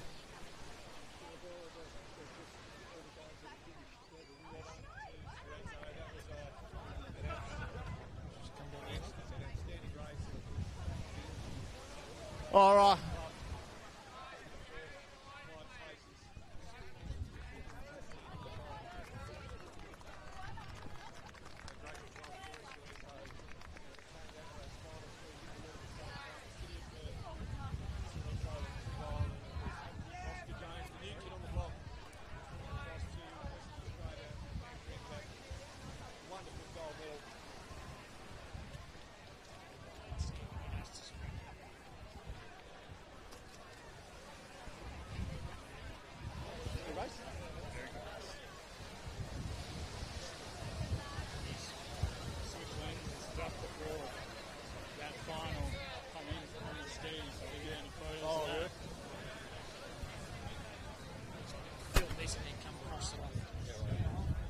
So, ladies and gentlemen, I encourage you to come assemble in water area number 2, where the podium is, just to the north.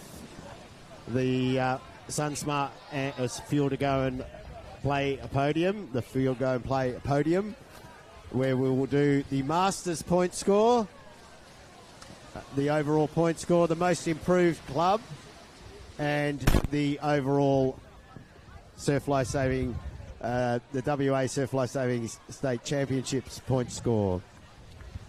So we'd encourage you to just move to the podium to the northern end of water area 2 for those presentations.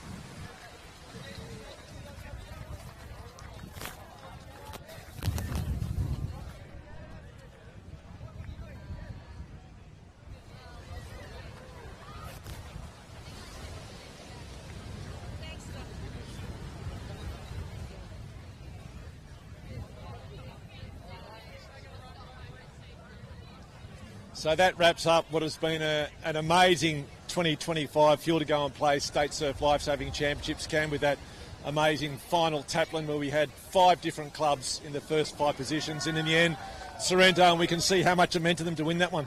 Oh, it's been a fantastic. Well done also to all the organisers, City of Perth Surf Lifesaving Club, celebrating their 100 years.